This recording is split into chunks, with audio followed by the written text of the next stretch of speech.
one propaganda after the other.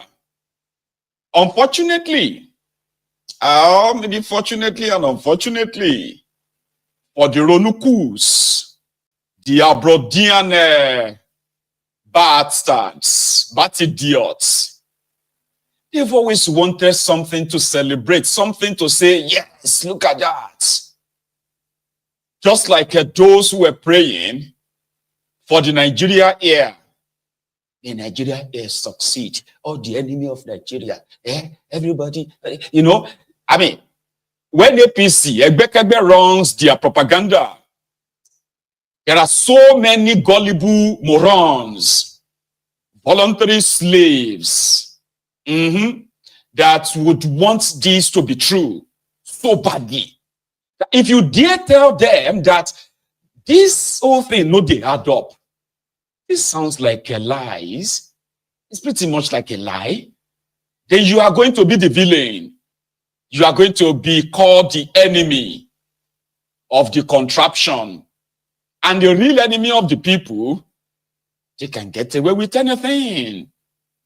So, brethren, welcome to MaiyegunSDiary Politico, the temple of truth, where the truth is not meant to make you comfortable.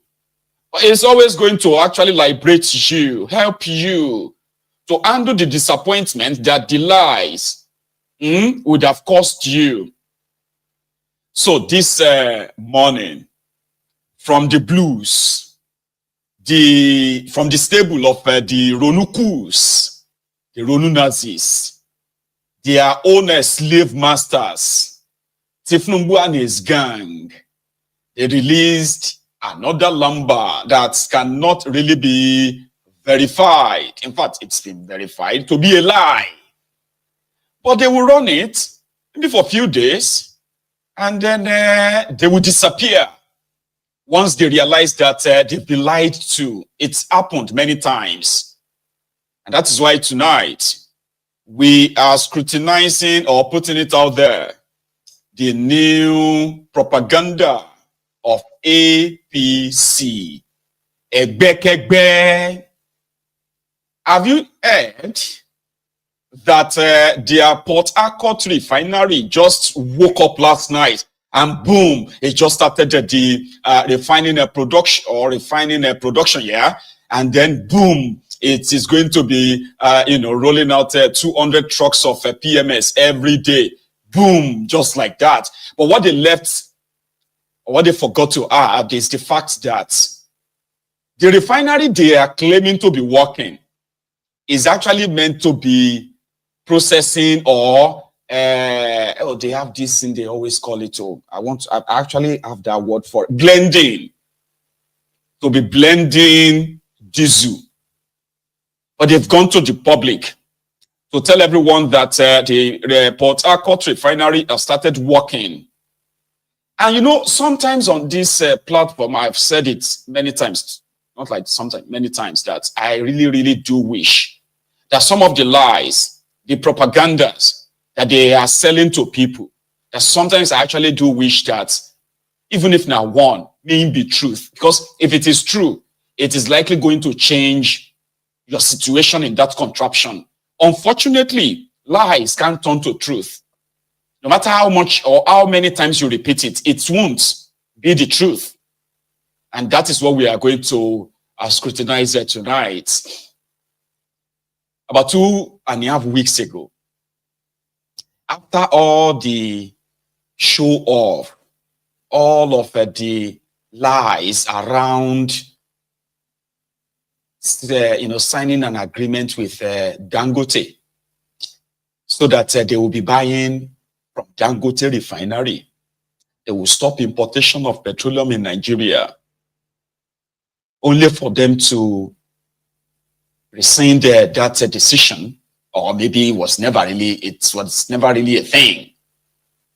Then they got exposed that the same NNPC who took pictures of trucks in front of a Dangote Refinery in Lagos, and they told all of us that, yes, Dangote Refinery is ready. is going to supply everything that Nigeria is needed. Yeah, yeah, yeah, yeah, la, la, la, la. You saw the pictures of the trucks in front of Dangote Refinery. Remember that time in October? But that ended up being a performative show-off. Because at the end of the day, we realized that it's either Alhaji himself was deceived to make him believe that they are with him, or is in on it. Until when people started asking, when are the trucks that loaded petrol from Dangote Refinery, when are they going to reach their destination? They never reached, unfortunately. Then so many stories have developed after that. I don't want to repeat them. Then it got exposed that the same NNPC, as well as some other friendly marketers of theirs, spent nearly $1 billion to bring in 927 million liters of petrol to Nigeria. And this was just last month. Hang on. It was this month. We are still in November, all right? This month. They said that it is cheaper to import fuel to Nigeria than to buy from Dangote. Don't pretend that you didn't know all of that, because then we will get fight, because I understand that some of you Ronukus, you can easily point fingers and call people enemy of Nigeria, enemy of progress. But the real enemy, your real enemies, are the ones you are trying to lick their asses and defend. By the time the truth hits you on the face, majority of you, like you are sewage dwellers, no lives. You end up what? You disappear. We don't see you again. Like you did during your fake Air Nigeria. This month, in fact, I want to frame the story so that you'll be able to follow it in sequence, okay? This month, NNPC and their friends, apart from saying they have signed a deal to be buying from Dangote, right? They also went back to go and import 927 million liters of petrol to Nigeria. It was meant to be a secret, but it got exposed. They didn't say anything afterward. Dangote himself didn't say anything other than they've opened a blending factory or something next to his own refinery in Lagos. But before now, Femi Falana, the same Femi Falana, the Sandos Falana, was questioning the NNPC. What is going on with this Portharcourt refinery? When NNPC won't respond, he decided to take them to court, NNPC, as well as the contractors that were supposed to be repairing the Portharcourt refinery. So, this was this month. Imported 927 million liters. Dangote was supposed to be selling the petrol to them, or they were supposed to be buying from Dangote, including the independent marketers. All of this month. Then, I think it was last week, they now said they don't know when the refinery is going to start working. They are still working on it. This was last week. Then, Davido says something that I don't know if that actually triggered them or something. I don't know.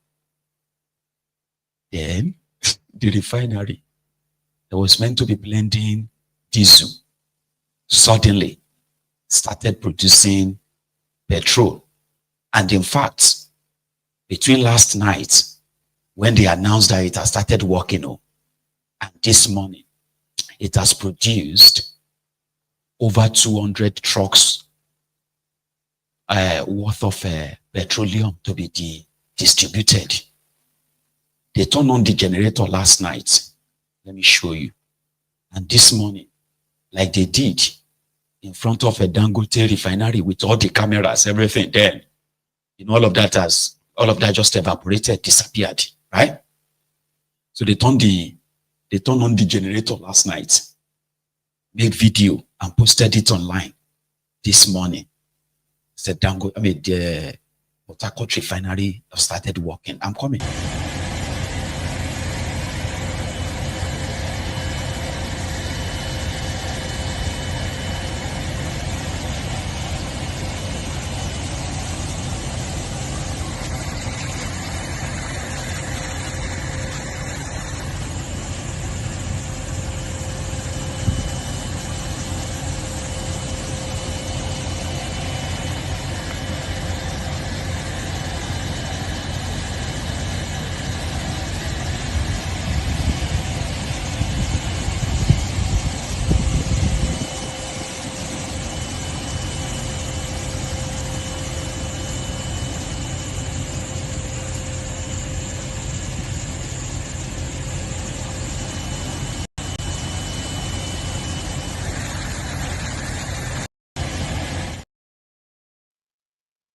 This is what they don't like. When you ask them questions which would expose them, they will automatically turn it into a fight. All right. Dangote said he's reducing the price of his own PMS to thank Nigerians. This was 2 days ago. Okay. And then today, they brought in their media and they said, the refinery is now working. In fact, it is going to be producing or refining 60,000 barrels of crude oil every day.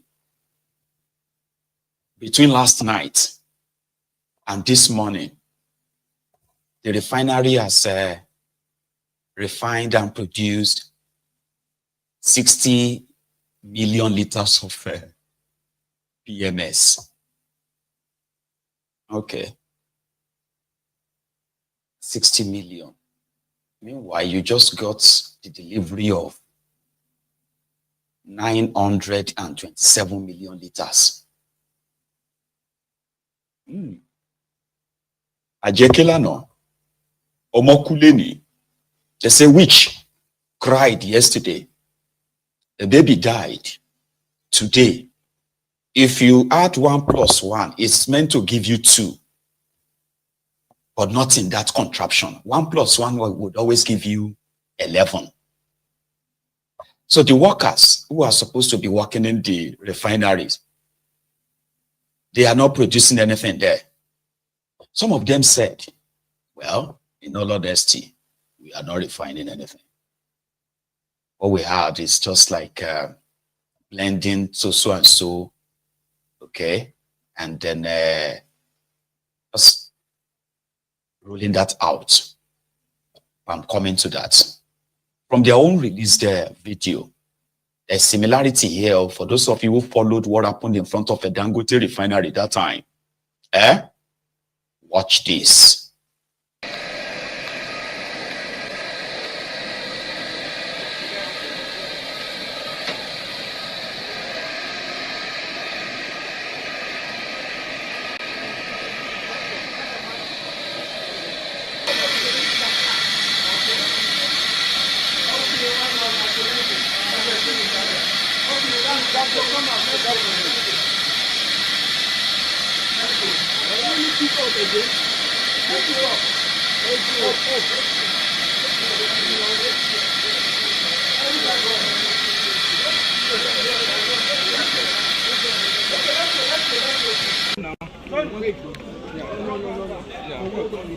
It's enough. We can't go up. No, it cannot go up. No, you cannot go. I cannot see what they are doing.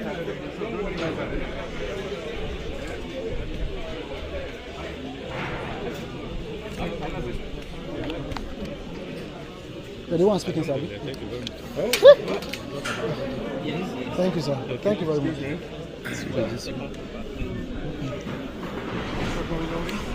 So welcome everyone. These are loading gantry. This camera stream? Yes, it's one streaming. Yes. Okay, it's one stream. Can go there. I think this place is really feeling weak. Yeah. So just only you please stop anybody from coming. You can hear the vibration.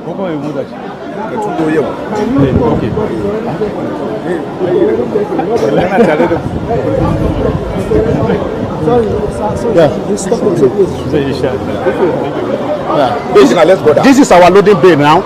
We are about to load all this truck you are seeing. These trucks are 33,000 liters capacity. So we have started loading. We want to demonstrate that we can load. Can we please put it on? So like this compartment now 20,000 liters, second compartment that's already been programmed from the RP3. Please help me give the guy. Let's mic what I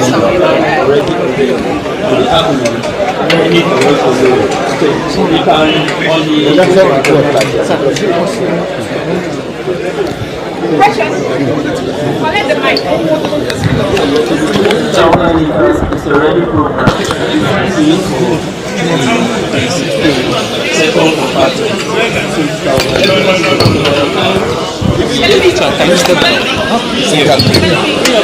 So now I have pressed that. The valve will open in 3 seconds for the compartment to start loading. The compartment we are loading now 20,000 liters.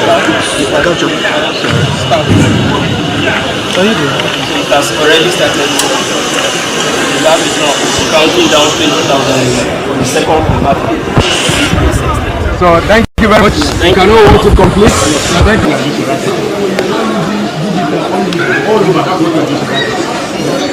Accurate measurement.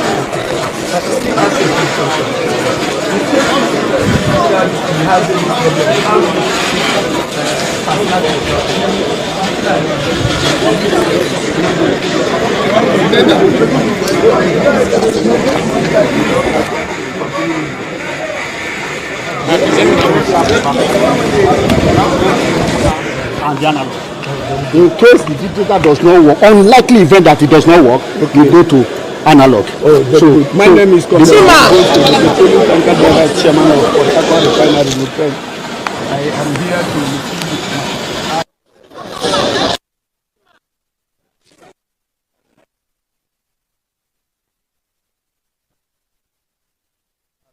thank you for giving me the opportunity.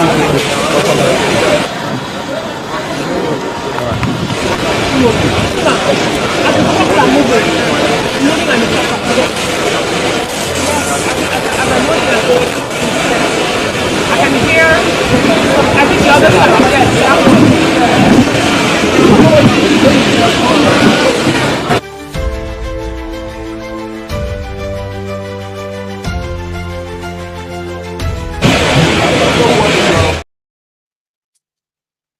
So an average Ronuku, because I know they are watching. So an average Ronuku, it is bad belly. Oh, in fact, now people who question this are people who don't want Nigeria to work. One weary just said it on Facebook just now that if he is also a sadist or a sadist opposition, hearing that Nigeria economy grew by 4%. Nigeria economy grew by 3-point-something%. Nigeria unemployment rate dropped to 4-point-something%. That Tinubu is making an ambitious tax reform. That Portharcourt Refinery is now working. That it will call it fake news or something like that. That is who they are. And that is what actually gave APC, Egbekebe, this long life span so far. The Ronukus are a bunch of, senseless morons, so to say. They want to believe anything. And guess what?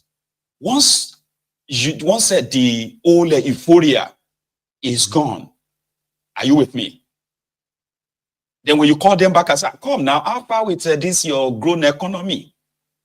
How come that you now still have a more poorer and poorer people? in this your what do you call it? Maybe tax reform, whatever it's called, right? How come you are still borrowing? And then they will disappear.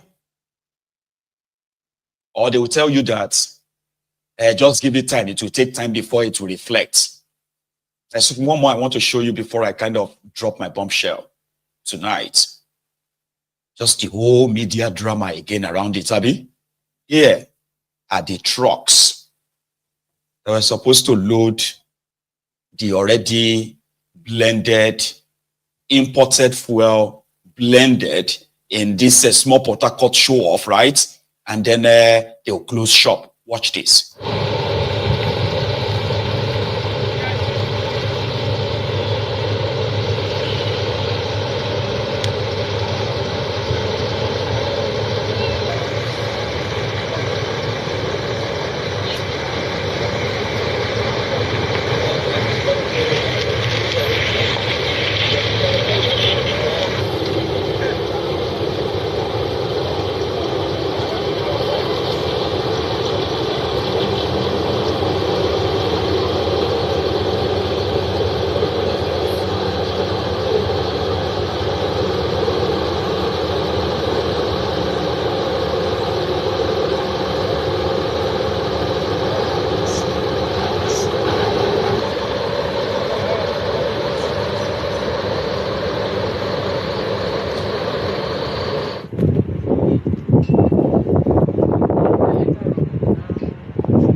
Let me save you the rest.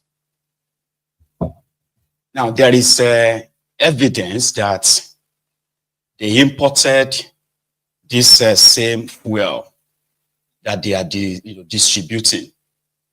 They have enough, right, to last them for the next 1 month. They do.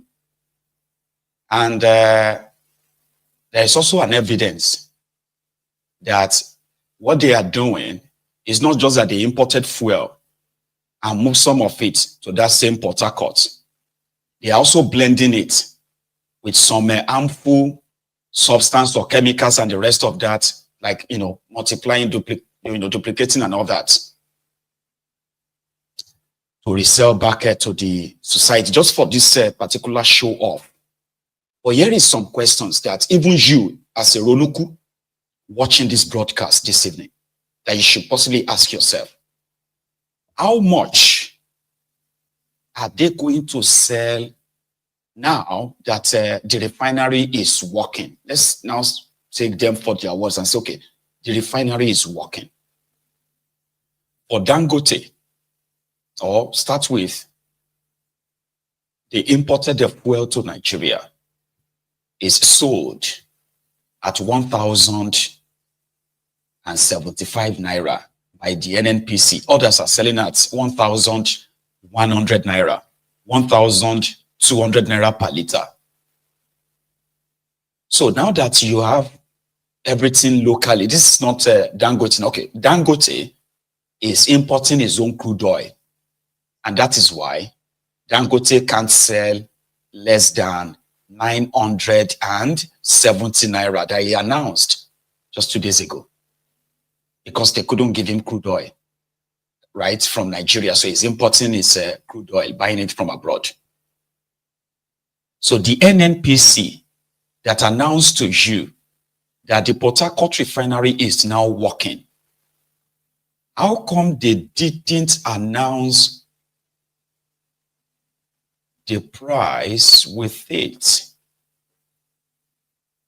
Or maybe they will do that later, because they are supposed to actually now probably tell us that the crude oil is local. It's just in the backyard there in Portharcourt, in the same river state. The crude oil is there.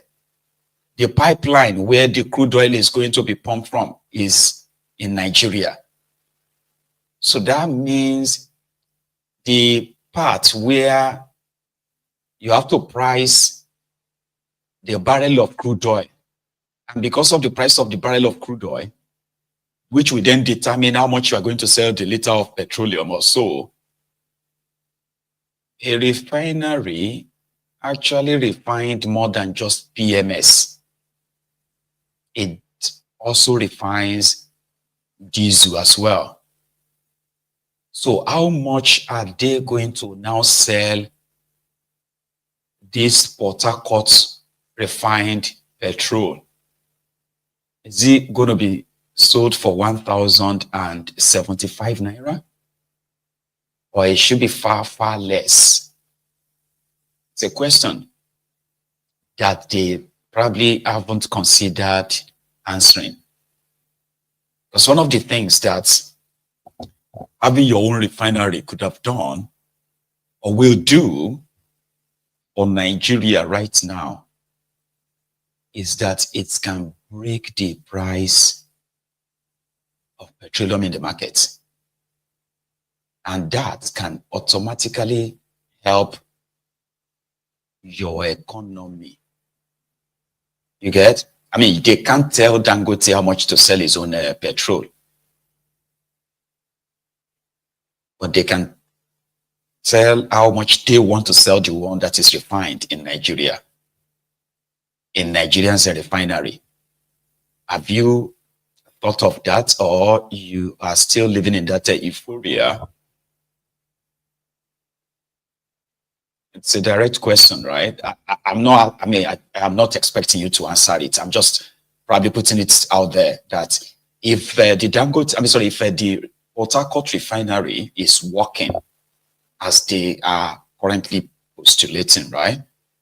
So that should automatically tell us how much they are selling the liter to those trucks. Because that's what would probably be the real news in all of this. Don't you think so? Don't you think? Because that should be the real news. They told you that once Dangote refinery started working, that the price of petroleum and blah, blah, blah, blah will come down, the naira will be stronger and all those things they told you. But now you've realized that they lied to you. Dangote Refinery is a private business, but this one is the public property. So, Abi, you are just going to ignore that part. And it won't matter. It should. That is what I've been looking for since. That if they woke up last night to tell you that one of the refineries in Nigeria is now working, but that should have an impact on how much this is now sold. I know they are doing the media runs right now.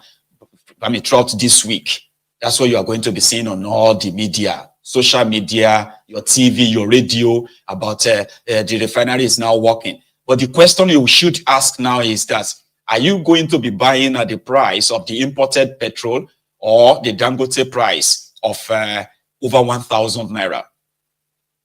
You should be able to ask them, even though they won't answer you, or they will kind of make up something. NNPC has never made profit since its sort of establishment. They've never made any profit. So they can import fuel, spending nearly $1 billion between October and November, move them to one of the moribund refineries, service the loading bay, renovated the, what do you call it? The generator plants, turn everything on, and decide to possibly crash the price and, you know, sell it to you for 500 naira per liter. That should be one of the benefits of having your own refinery, Abi. Your own crude oil. Everything is yours. But APC, Egbekegbe don't want you to ask that. It was similar to when they are doing the Nigeria Air. Ah, yes, Nigeria is going to fly its own airline now. I remember when I used to fly the Nigeria Airways, some of these Olori Brukus, some of them are watching now.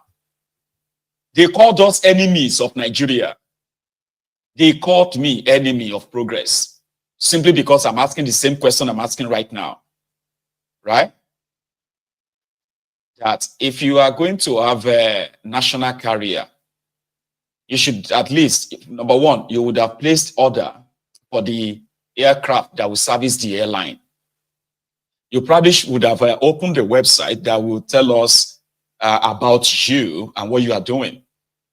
There would have been some recruitment exercise, or in fact, there should be an office that will say, this is the office of Nigeria Air at social airports. We're asking those questions that time. And they said, no, we should celebrate an ordinary logo. And we should stop hating the progress of Nigeria. The person who ran that scam on them, who ran them that scam at this Sirika, stole over 70 billion naira, running them that street. At the end of the day, those wearies that were always jumping from one platform to the other, praying as usual, may Nigeria succeed, may Nigeria Air succeed. When they finally found out that they were scammed, they disappeared. And this is the similar one too. They imported fuel to Nigeria. They decided to load them from one of their moribund refineries.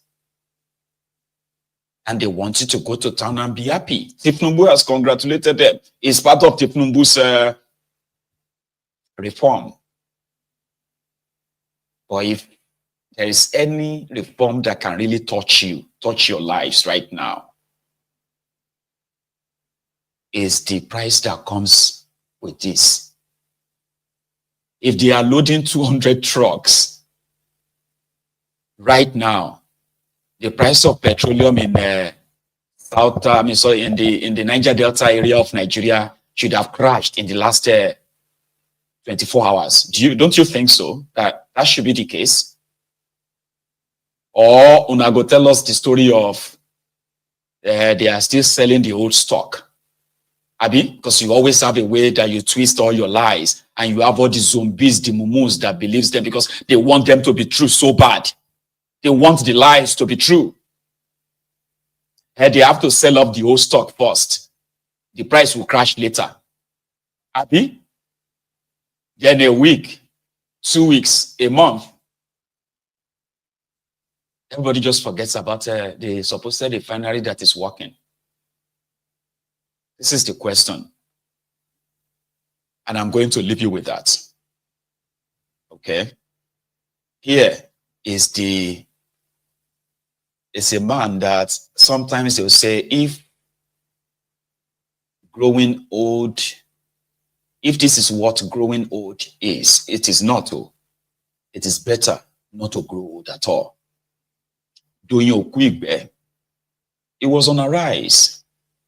Again, spewing the same garbage that has probably made a lot of people to be more concerned that what the hell happened to this man. Nothing happened to him. It's always been like that. Doing your quick, here. Years of President Buhari, from whom a southern president took over just 18 months ago. Thank you, Charles. The question you've asked is not that straightforward. The truth is that there are stakeholders in this country, and there are ways that this country has been managed since 1960, since independence. The country may not have made giant strides economically and in terms of provisions of what will suit or make the populace comfortable. But in terms of its politics, we have managed it in a way that it has kept the country together. I want to remind you that when Obasanjo became president, there was an unwritten national consensus, that a Southwestern person, somebody from the Southwest, will be president. Because if you looked at it, the two candidates for that election were Obasanjo and Olufalaye. So head and tail, Southwest wins. That was a national concession, and it was not for nothing. It was because the stakeholders felt that at that point in time, immediately following Abiola's death, who was presumed to have won an election, there was a need to assuage the Southwest. It was not a question of northern interest. You see, those who control the affairs of this nation in terms of politics before now were more interested in national interest than sectional interest. And our failure to evolve a national elite system is one of the most fundamental problems why Nigeria is stagnating, because we all pull in different directions. Now, coming specifically to your question, I see a lot of young people, young minds, brilliant minds from the North coming together, which is a good thing. The North needs its political elites to come together for whatever reasons, even if only to shoulder the responsibility of the burden of neglect of the masses for so long. But I am a Christian, I am an evangelist, and I am a witness for Christ. I am not going to stand here for any reason. I do not desire to be minister or commissioner or anything. So I have little to gain. My point is just that I want the country to move forward and to succeed. And I'm not rapidly opposed to the gentleman that is there right now. The truth of the matter is that opportunities have long gone, flown out of perspectives. It is now with the pillars that are being laid down that new opportunities are now being created. Do you want to talk about the children who could not go to school because their parents, did not have money? It will have been worse now because people cannot even feed. That means a lot more of our youth will not be able to enter university. Today, Bola Tinubu has made poverty not to be an issue or an excuse not to be educated. There's a loan fund which he promised in his agenda that he's going to do, that is now operative. There are so many programs for the youth, and there are so many ways of, there are so many plans to finance them that is currently going on. It will take time, and I know Nigerians are pain. I know, they say T-pain, which means Tinubu pain, but the truth of the matter is that it's not Tinubu pain, it is temporary pain for permanent gain. When there's a reform that is going on, there's nowhere any reform takes place that there are no temporary pains. And, if there are no pains, there are no gains. We must all go through. I remember very well when Ikorodu Road was being constructed. My late brother, Idowu Okukwe, used to live in Okukwe Estate. He got home every day, and his children, he got home at 1:30 a.m., 2:30 a.m. They suffered. It's not just him as a family. Many people on that axis suffered. But today, we drive to the Ikorodu Road in 12 minutes, in 10 minutes, in 20 seconds. A generation paid and suffered for that construction that was done in Metropolis at that time. So, a generation will have to go through some temporary pain so that, generations coming behind and even those who are still alive can enjoy a much more permanent gain. This opposition mantra, the problem with the Bola Tinubu is this. During the election, let me just land, very briefly. During the election, we had 4 major candidates. When you have strong candidates like that, it is difficult to amass enough votes to be able to have a majority. The Bola Tinubu administration came in with about 35, 36, 37% total votes. So those who are in opposition, who have lost, who are Africans by nature, who are bad losers, are those who are fanning this ember of criticism, of not doing well, of saying that he has abandoned us. Elections are over, Charles. Nigerians must go back and let us look at the governance. I am a Christian. Doyin Okuigbe said that if not for Tinubu's reform, you see this $1 that is being exchanged for 1,000. Do you know that it is now 1,770 naira? Are you aware? It is Tinubu's gain, according to him. Temporary pain and Tinubu's gain. Doyin Okuigbe also put it as, I think it was the one who said, if not for Tinubu, no, hang on, no. He said if it was not for Tinubu, $1 would have become 17,000, not 1,770. He said a liter of petrol, PMS, would have become 4,000 naira per liter, if not for Tinubu. He said Tinubu's reform has saved a lot of you in that contraption, especially young people. That now poverty is no longer the excuse for you not to have education. This old man, who knows? I don't know if he does though, because like African Wala said, sometimes when you lie to yourself so much, like again and again, you begin to believe the lie as well. And I think that is the same world that the Ronukus are living in. When you lie to yourself and say, well, it could have been worse.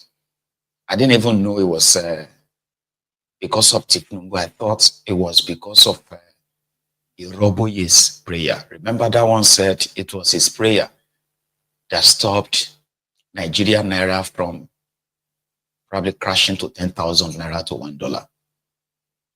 But it's already headed there already. 1,770. When Tinubu removed education subsidy, and the the tuition from all these various schools increased, a lot of these young people have dropped out of school right now. Then they started lying about who have had access to their student loan.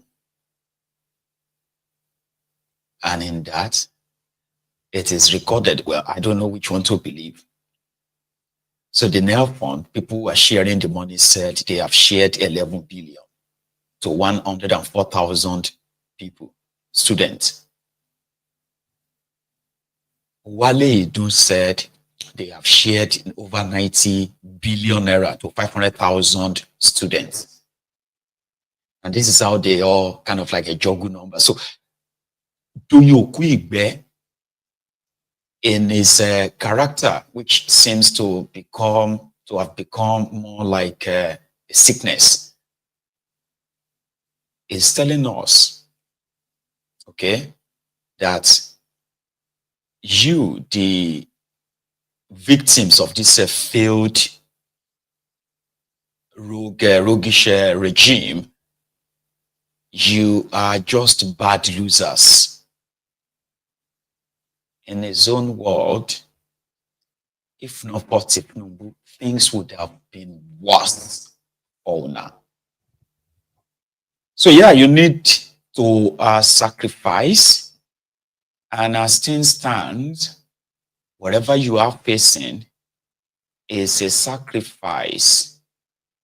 But there is one thing too, where as much as they will tell you that things were so bad when Bokwari, no, not when Bokwari was there, before Tinubu, they always want to skip that part of Bokwari in a way. And the Bokwari's people themselves, they don't want to have any of that. So, Doyo Kuigbe added, because it's all about, it's pretty much like going to be about 2027 too. So to somebody like him, you should be thankful, grateful that you have a Tinubu. No matter how much you feel right now, I don't even know how that sounds, but it has something as well for the Northerners, the people he also called the bad losers too. Please listen. Let us assume that you bring a new person and he wins. There's no agreement he will make with you. He will not spend another 8 years. So, you just extended the lifespan of the rotation to the south by another 4 years. So why don't we, what has Bola Tinubu done? Let's come to terms with this. What has Bola Tinubu done? Bola Tinubu has come with very serious reforms, that will take the country away from the situation in which it had been undergoing for the past 8 to 10 years. I will say it here on the public television. This is the truth. This government has not been able to articulate this position, but those of us who are watching from the outside, we can see it. As of the time that the Bola Tinubu administration was coming into power, the country was finished. Was socially, economically finished. We were spending 98% of our revenue, 98 cents on every dollar was being used to, for debt servicing. We were subsidizing fuel, we were subsidizing power, we were subsidizing virtually everything. There was there was very severe and serious arbitrage in the foreign exchange market. Now, so what did the Buhari administration do? They just went ahead and printed and continued to print money until they printed up to 30 trillion. So Nigerians did not feel it because it was, the money was still being available, although it was not backed by anything. There are a few countries that have done this in the past. So it's not a matter of Nigeria is rich. Venezuela is extremely, one of the largest reservoirs of crude oil in the world. the poverty in Venezuela is worse than here. And I will show you something. This is Zimbabwe. This is Zimbabwe dollar. On this paper, or on this currency, is $100 trillion. Zimbabwe dollar, 100 trillion. It is probably worth about 15, 16, or $17.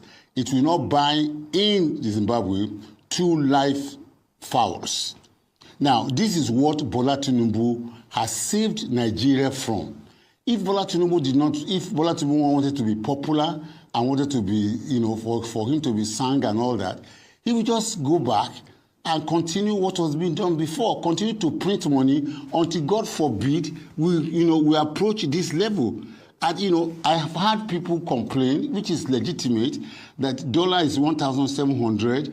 It could have been worse. It could have been 17,000. That fuel is 1,000. It could have been worse. It could have been 3,000 or 4,000 per liter if these reforms had not been in place and has checked the escalating hyperinflation in which we entered into after Bola Tinubu's administration. It is wholesomely unfair. Right. And I'm almost tempted to say wicked for anybody to judge this administration after 18 months. Well, can I go and check the history. I swear, you see, this is the problem too. There's no economic facts to what he's saying, all right? But because he's been a spokesperson for president before, that's his job, all right? So it could just bring instances of bad situation, right? To, to present what is, to create a scenario. That some of you will just be like, really?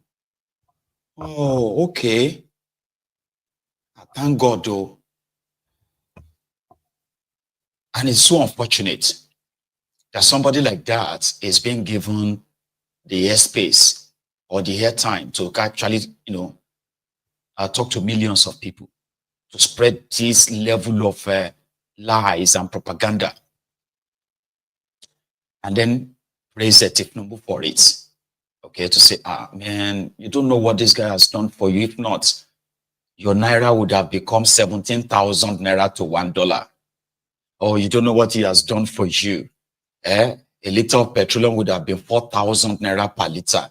There is no economic facts to that.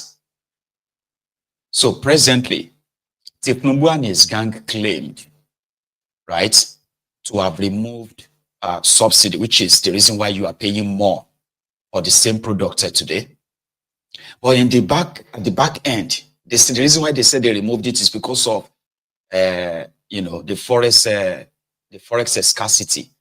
Because to bring fuel to Nigeria, you need a lot of forex. Like Nigeria is oil producing country that is selling its crude oil and should be earning a lot of dollars from that.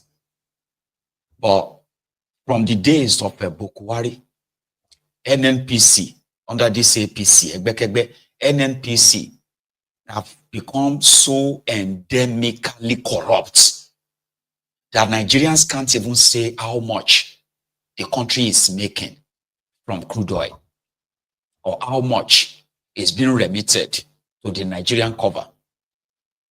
And the same tradition has continued under Tinubu, to the point that oil-producing country that was supposed to be selling 1.5 million barrels of crude oil every day cannot boast of $500 million cash in their own vaults at the central bank. That when they go out to borrow money, the moment the money is given to them, it is stolen again and it leaves the country. Nigeria is still funding.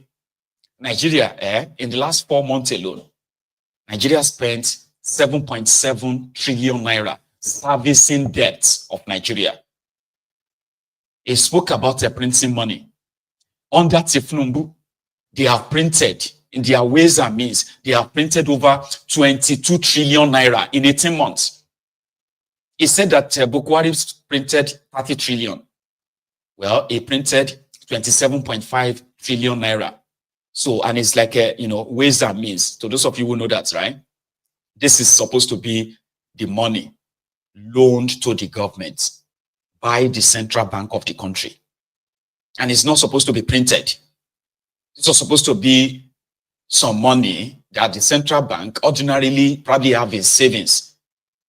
The money made from crude sales was supposed to be deposited in the central bank of the country. But Nigeria's central bank has no dollars, despite selling crude oil. Now, under Bukwari, Nigeria was losing over 700,000 barrels of crude oil for straight 6 years. A criminal act that was so covered, they covered it up. Until when maybe those who were selling it were no longer in power. And then, yeah, the crude oil is not massively stolen anymore, but still being stolen. So now that you are not stealing, which means the money should be coming straight to you and not to the pocket of those who are stealing the crude oil. That should be an improvement, right? That the central bank of the country should have enough dollars. We did the mathematics on this platform a while back. Nigeria was supposed to be making at least $1.5 billion every month. At least. It's very peanut, is paltry, but Nigeria was supposed to be making over $18 billion yearly. So it took Bukwari 8 years to print 27.5 trillion. Their law says, if you have any budget deficits, the central bank will borrow you 5% of the value of your budget. So Bukwari printed and borrowed more than the percentage allowed by their law. He broke the law. Today he is not in jail. Now, the law that Bukwari broke for 8 years, Tinubu has broken that like 3 times in 18 months. First, he lied of paying off the 30 trillion naira debt that Bukwari, which is the 27.5 trillion that Bukwari printed, that nobody can say what they used the money for. Nobody. The value of that 27.5 trillion naira printed by Bukwari was $50 billion. Nobody can say what happened to the money right now. Now, in the last 18 months, Tinubu has printed over 22 trillion naira, which means the central bank's ways and means, they've given Tinubu over 22 trillion naira printed money. And that has contributed further to the hyperinflation in Nigeria. Do you quick is aware of that? In the space of 18 months, Nigeria have spent over 14 trillion naira. If you convert the money to naira, 14 trillion naira servicing debt. Just last 4 months, this past 4 months alone, they've spent 7.7 trillion naira to service Nigeria debt. Nigeria debt has jumped from $105 billion to over $150 billion right now, local and foreign. Tinubu has borrowed, if you put the yearly ratio of what Bukwari borrowed in 8 years, Tinubu has borrowed nearly half of that in 18 months. Because there's no investor, there's nobody bringing any money in. The central bank is giving him, they are printing and handing money cash to him. They are not questioning this same NNPC of, okay, come, where is the crude oil money that you are selling? They are not. Because the old diversion is not being done by Bukwari anymore. It's not being done by Tinubu and his gang. They are hiding all of that from you. If they had become honest for just 6 months alone, 6 months, to deliver what they are selling, the money they are making from crude oil, if they are honest for just 6 months, right, Nigeria's deficit budget will become history. You won't have any deficit. Boy, doing your quick bear is talking about Venezuela and all of that. So it's talking about Zimbabwe. But Nigeria is not far from that. Venezuela didn't just wake up in 2 years, in 5 years to arrive at where they are. It took them more than 20 years to arrive at where they are. And Nigeria is headed for that too. But the likes of Doyo Kwigbe and Co, they will be there to make you feel like they are doing you a favor.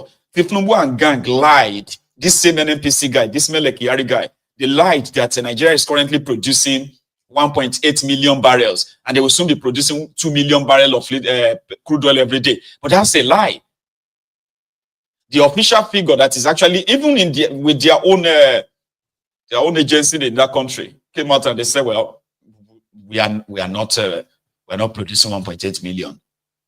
The official figure is 1.48 million, which is 1,480 something thousand barrels of crude oil every day. But where is the money? At the 1.5, at the 1.8, where is the money?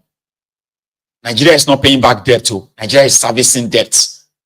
So you have revenue. This is the revenue. When they talk about revenue to debt and what have you, right? It's like you are making 100 naira, but you are using 95 naira to service your debts. It is still the same thing. Even though they release a fake data that says, oh, they are not using that anymore, they're now using 63% of their revenue to service debt, which is a lie. Everything they tell you is a lie. Once you begin to question it, once you begin to kind of scrutinize it, they will turn it into a fight. They will say you are enemy of progress. What progress? Which of the progress are you talking about? Is that the backward progress or what?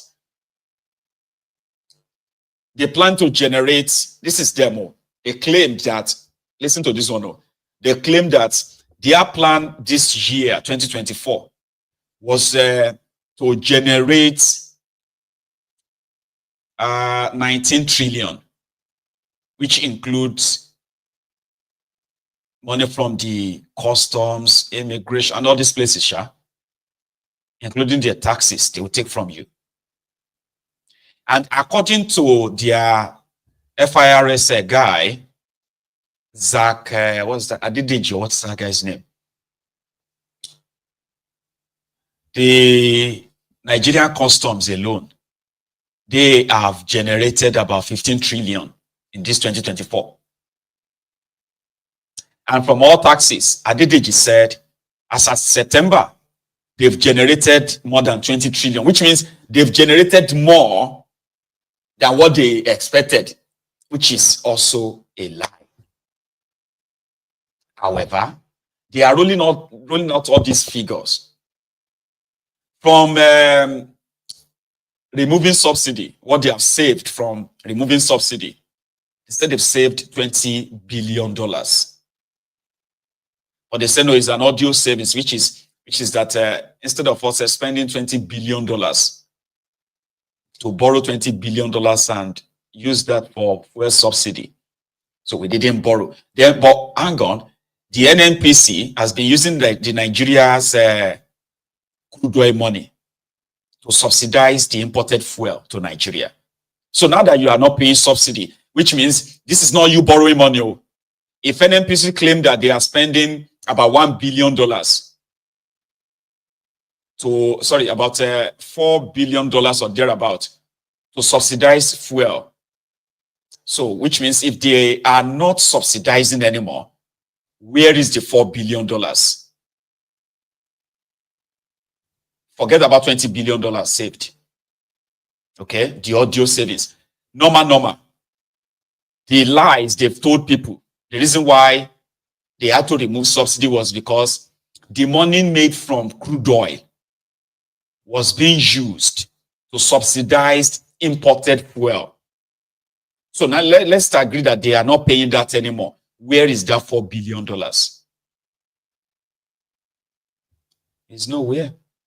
Because they have changed the name from fuel subsidy to dollar subsidy, where their friends, importers, Oando, Tinubu and Co, they are being given dollars, for example, because you need dollars to import everything to Nigeria.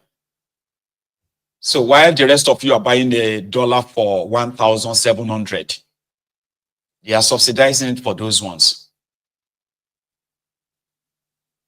So why are you not benefiting from that subsidized dollars for the marketers, importers?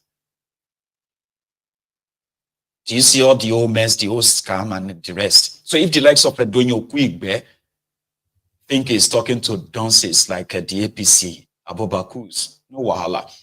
When they tell you that you are going to feel the impact of their reform, just tell them that you are already feeling it.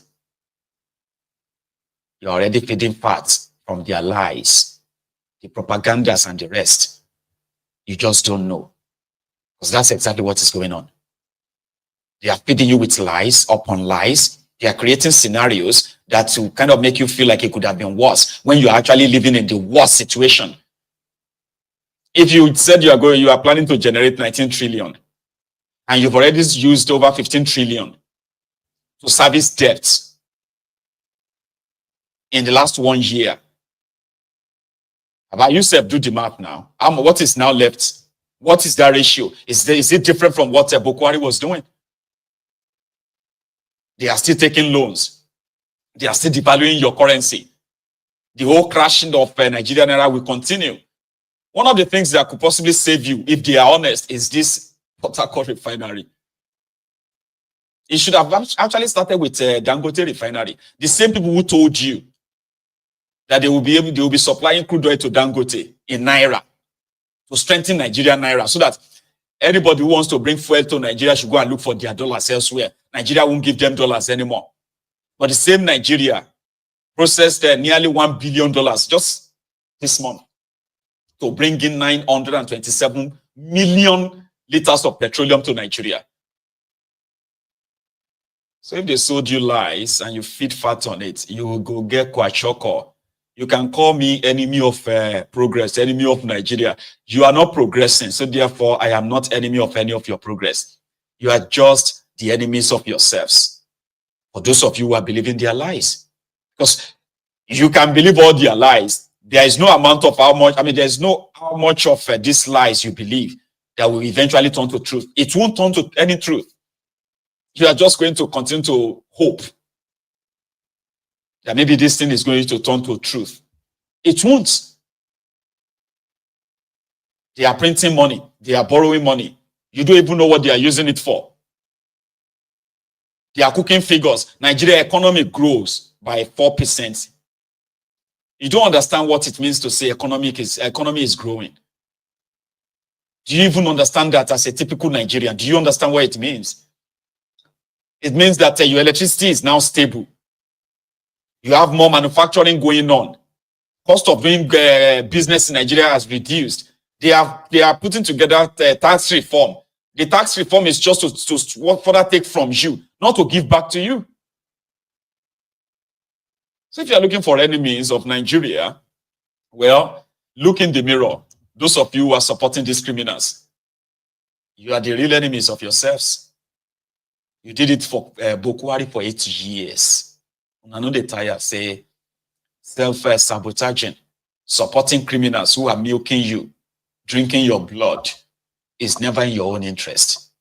So the likes of Okwigbe and Co can always run their propaganda, and they can run it again and again and again and believe in it as well as they want, but it will never make it a truth, ever. And I did say that, and I'll keep saying it. Personally, I actually do want some of these things to be true, because if one of them is true, there's no amount of what Maiyegun says that will change that. You will feel it. Every day you are seeing your currency losing its value. And the more it's losing its value, the more business people who are actually doing businesses, they are struggling, they are suffering to stay afloat. So imagine if this relief is actually a real relief. Do you know how many lives it's going to change?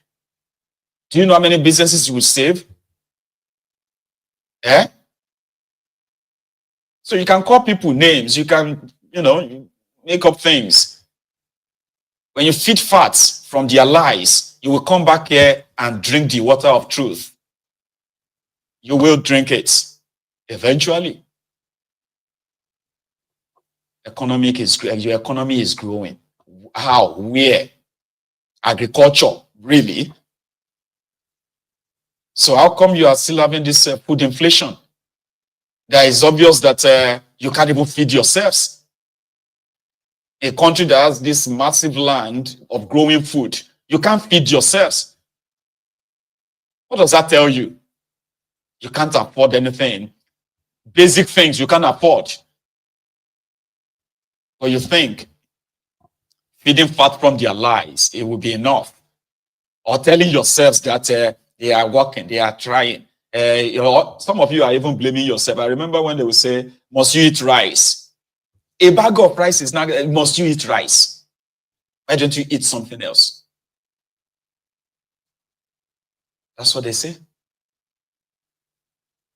It's unfortunate. You can't really fight for people who are very much happy in their chains. My own is to point it out. If we wake up tomorrow, I want to see things that you can say, okay, you know what? Maiyegun, it takes time. We agree. So change from something to something takes time. But these ones are digging you deeper into the worst economic, what do you call it? That you can never, ever experience in your life. They are digging you deeper, digging you further into the pit, into the hole. But they are making you feel like, no, it's not that bad. They are not investing in your security, per se. They are not investing in your agriculture. They are not investing in your manufacturing. They are not investing in your power sector. They are not investing in the real things. They are not investing in your education. But they want you to believe that, no, we are, things are happening.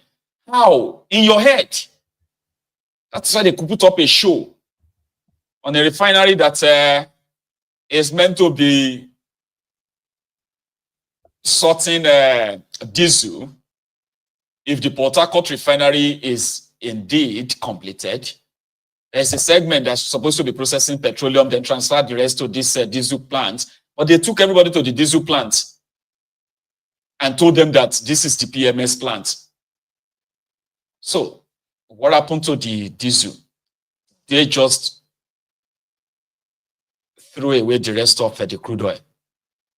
But crude oil can give you up to 700 different products, a lot of stuff, right? But the first three, petrol, PMS, diesel, AGO, Jet 1, aviation fuel, kerosene.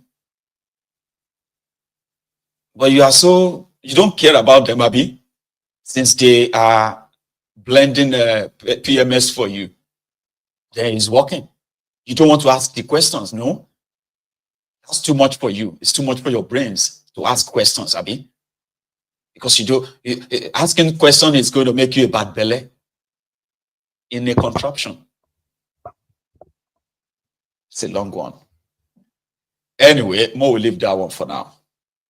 Yesterday, Eyinaya Abaribe was with Sheung at the Channels studio. And that was when he spoke about Tinubu running the country like his own private business. He never asked them that he wanted to buy jets. He wanted to buy private jets. And there are so many other things that he never bothered to tell them. He just went on to get them. Yeah? But he said some other things too. Talking about the southeast of Nigeria's insecurity, the trouble, the wahala, and also what he felt about Simon Ekpa's arrest. I'm going to share that with you now, and then we'll react to it. Known government friends were feeling a vacuum left after the arrest of Nnamdi Kanu.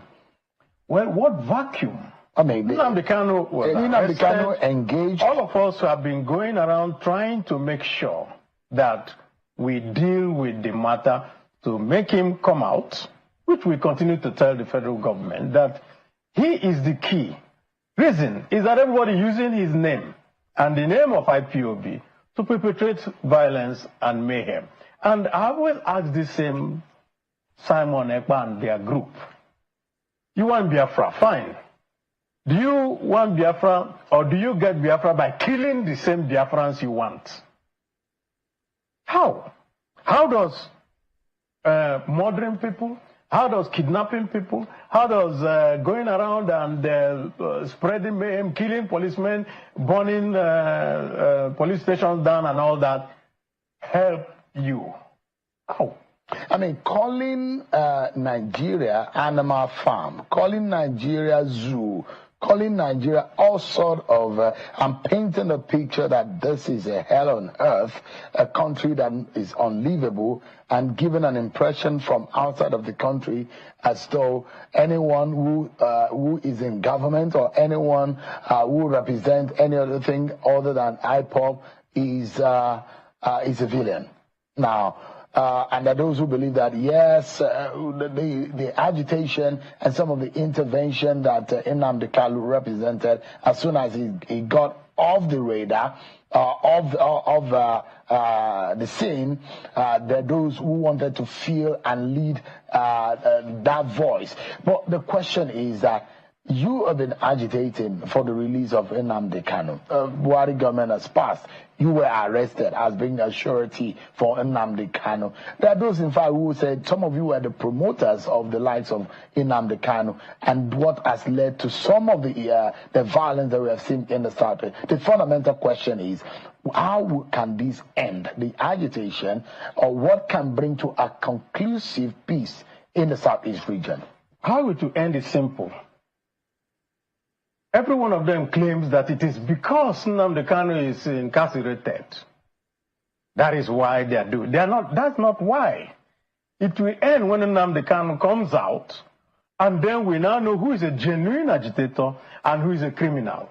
How do you go about that? How you go about that is that when Nnamdi Kanu comes out, then he can know his followers. By extra legal or judicial means. No.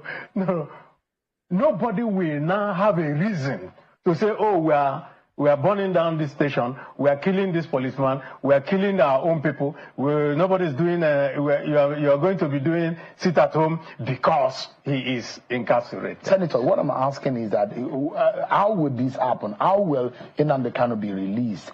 Because if he's going to, that means the case before the courts are probably going to be jettisoned. Those are extrajudicial, extra legal means, political means. The Nnamdi Kanu was extraordinarily rendition to Nigeria.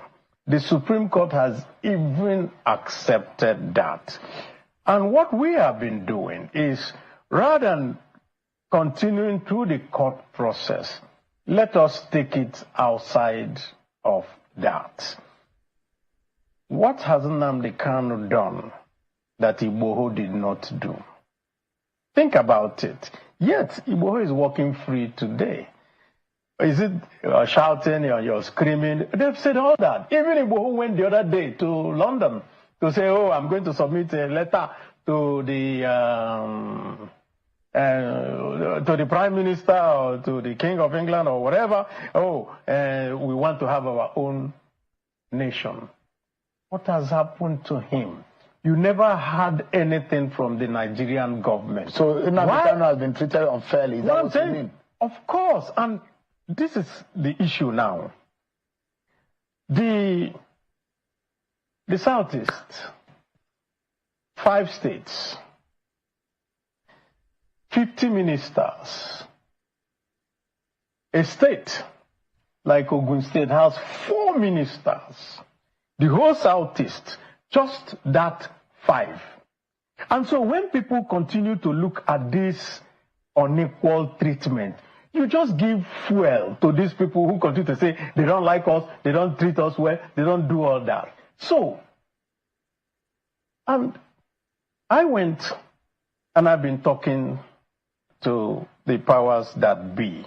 And I can also use this opportunity to talk to the powers that be. When President Tinubu became president, one of his first acts was to change the national anthem.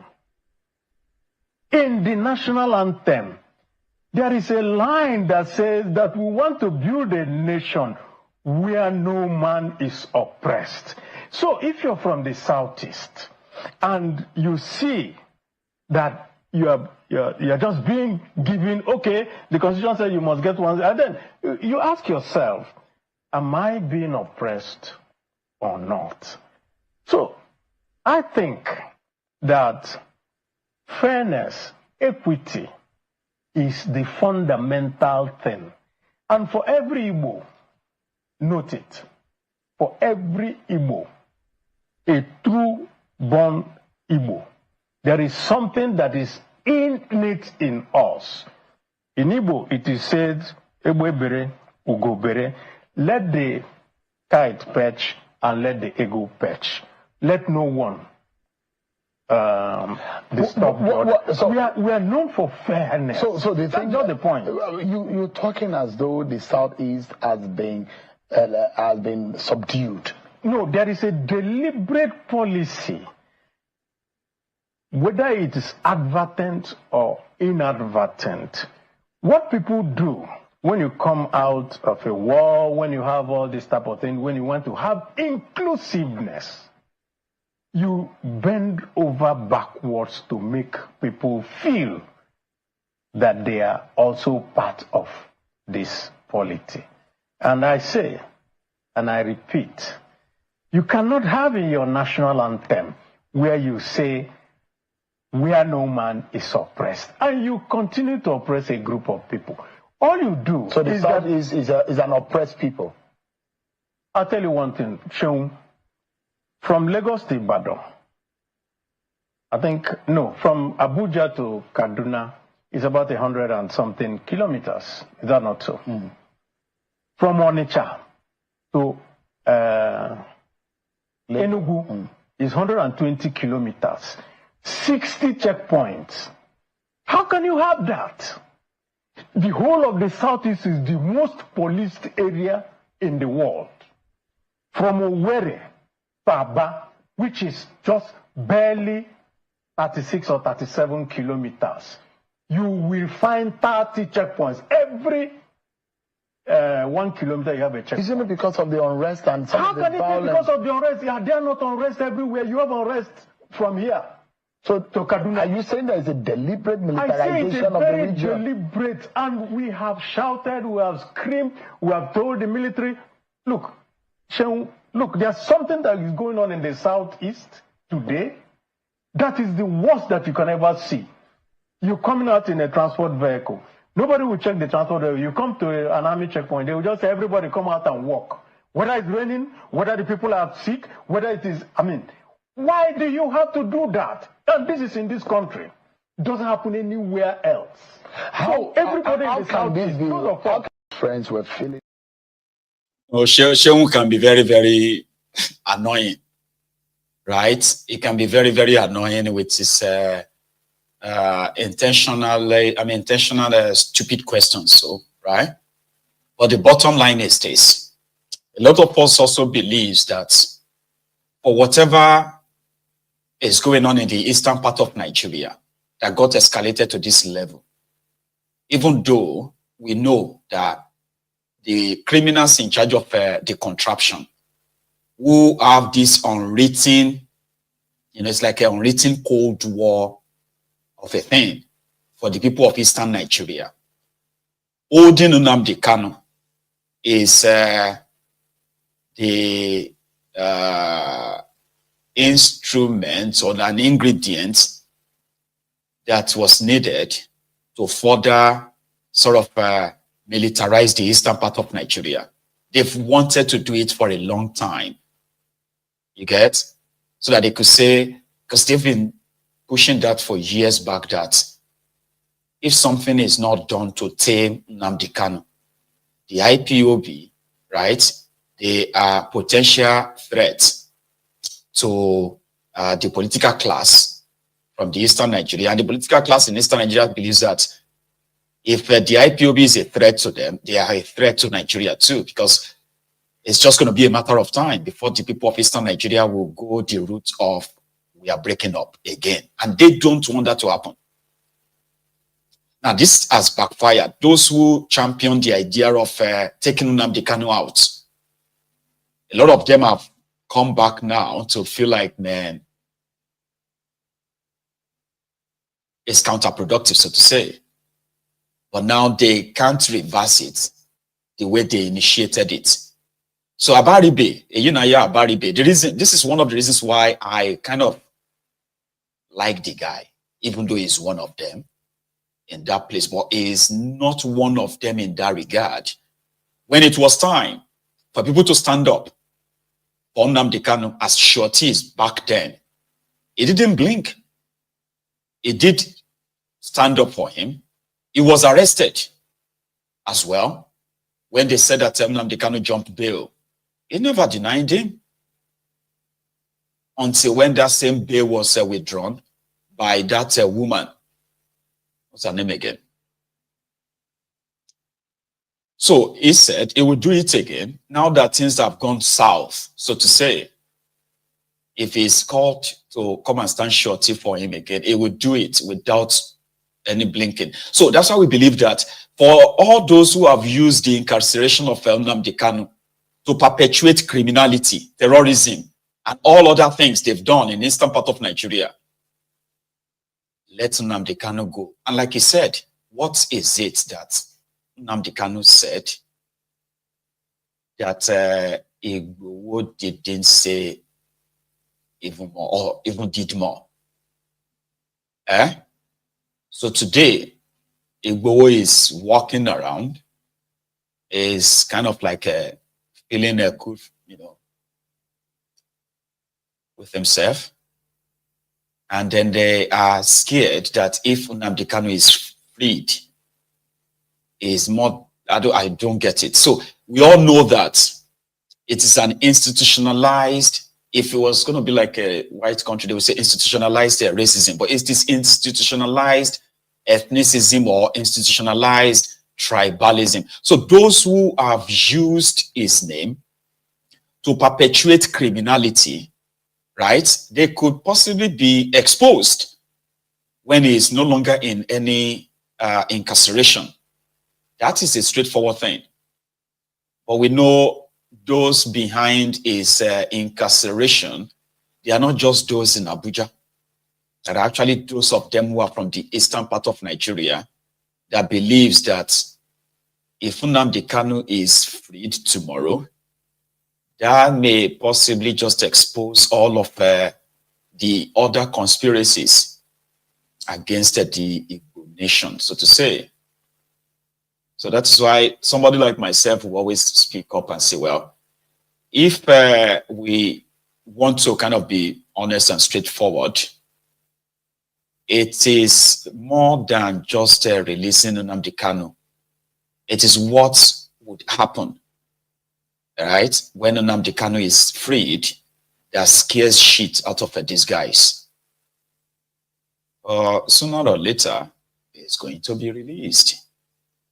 It's unfortunate, right, that those who are supposed to possibly push for this are among those who are so scared of him being out there. It's unfortunate, but I don't think it will really stop them. So, Eyinaya Abaribe, putting it out there as usual, right, that Nnamdi Kanu will be instrumental to the peace move in eastern part of Nigeria. There are others who believe that he can no longer control some of these rabid dogs, but maybe because they do not really know who Nnamdi Kanu is and the kind of influence he sort of wield. He said it recently when he was in their court, remember? It's not part of this family. Repeat it again. Our family is based on 4 cardinal points. You must be without fear before your enemies. You must speak the truth always, even if it leads to your death. You must help the poor and those who cannot help themselves, and be of good character that God may love thee. That's who we are. So what to be your words to those out there in the East who are killing in the name of that they are criminals. They are criminals. They are not part of this family. We are called a family for a reason. We've come to save our people, not to enslave them. Anybody conducting any type of activity that contravenes the welfare of our people is a criminal and must be dealt with. Wait, when you see repeat this one. Anybody who is involved in any form of criminality, any form of violence or subversion in the name of Biafra is not part of this family. Our family is noble. It's called IPOB. It's all over the world. So you condemn anything that has to do with killing in the southeast? Why would I kill violence? People have sacrificed my parents for them. Why would I want to kill any other person after that? So anybody who's committing crime in the name of IPOB is on his own. He's a criminal. I've said it. He's a criminal and should be dealt with adequately. Thank you very much.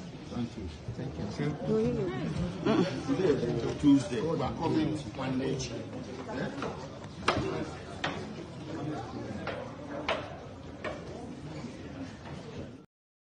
Anybody that is killing people in the name of Biafra is a criminal. That's what Nnamdi Kanu said. And that is why it is so important for him to be out there, except the fact that those who wanted the violence to go on, which is the criminal government of Nigeria. They want the violence to go on so that they can always put the whole stigma of IPOB is this, IPOB did this, or IPOB did that. It's been working for them inside Nigeria, not outside Nigeria. They did all they could, right, to put this stigma on IPOB worldwide, internationally, but it never worked. They proscribed them in Nigeria, but the rest of the world was like, no, they are not. They are not a terrorist group. If there's any terrorist group, it will be the Nigerian government sponsored the uniformed terrorists, the army and the rest of the. They are also, they are on uniformed rogues. So I strongly believe that when Nnamdi Kanu is out, right, some of these shenanigans, some of this nonsense will actually like evaporate on its own. I do. Anyway, let's move to something else. Yesterday, something happened. It was supposed to be an expose, right? So it started with this guy who happened to be a special advisor to Sanwo-Iku. His name is, I think, Ridwan or something, Ajetumobi. Now, listen, they were having this brickbat on social media, okay? And the brickbat was almost about nothing. But because some of those who are the Ronukus of Lagos, thugs, the bigots on social media as well, they were hired because of their bigotry. So a conversation that shouldn't probably lead to any sort of a thing led this guy to reveal some certain things that we are aware of. And what was that? That during the NSAS protest, okay, that the real murderers, the killers of the unarmed protesters, they were the agents of Lagos state government. In fact, you see the killings that took place at Lekki Toll Gate, it was believed that they were acting on the call from Tinubu's nanny, which is Sanwo-Iku. Now, Sanwo-Iku was the one who called on Boko Haram to please send the soldiers. He already said that himself. He confessed to that. So the killings that took place in Lagos, it wasn't just at the Lekki Toll Gate. People were killed in other parts of Lagos. I'm talking of Lagos now, not all over Nigeria yet, okay? People were killed in other places. So this guy just dropped a bombshell that those who burned the TVC in Lagos, those who said the Tinubu's TV station in Lagos, who set the building ablaze, that days after that, they sent soldiers to go and look for them. They hunted them, which is what happened, which is actually what happened, right? And they executed them. He said this online, and people picked it up. Listen, he said, the full story of people who burned down TVC in 2020 will be told one day, with gory clips and images. One thing to note, majority of them have been hunted down and executed. One of them, a young boy trading in cooking gas around K2, was found with AK-47 at the site. Even his blah, blah, blah, blah, share you get.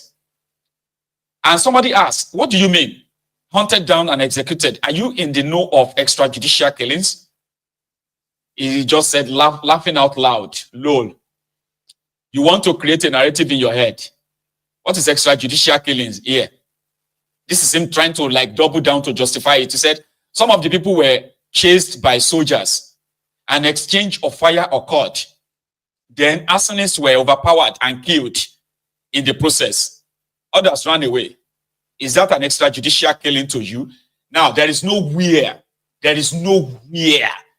that protesters exchange gunfire with the military. There is nowhere in that time. No record of that.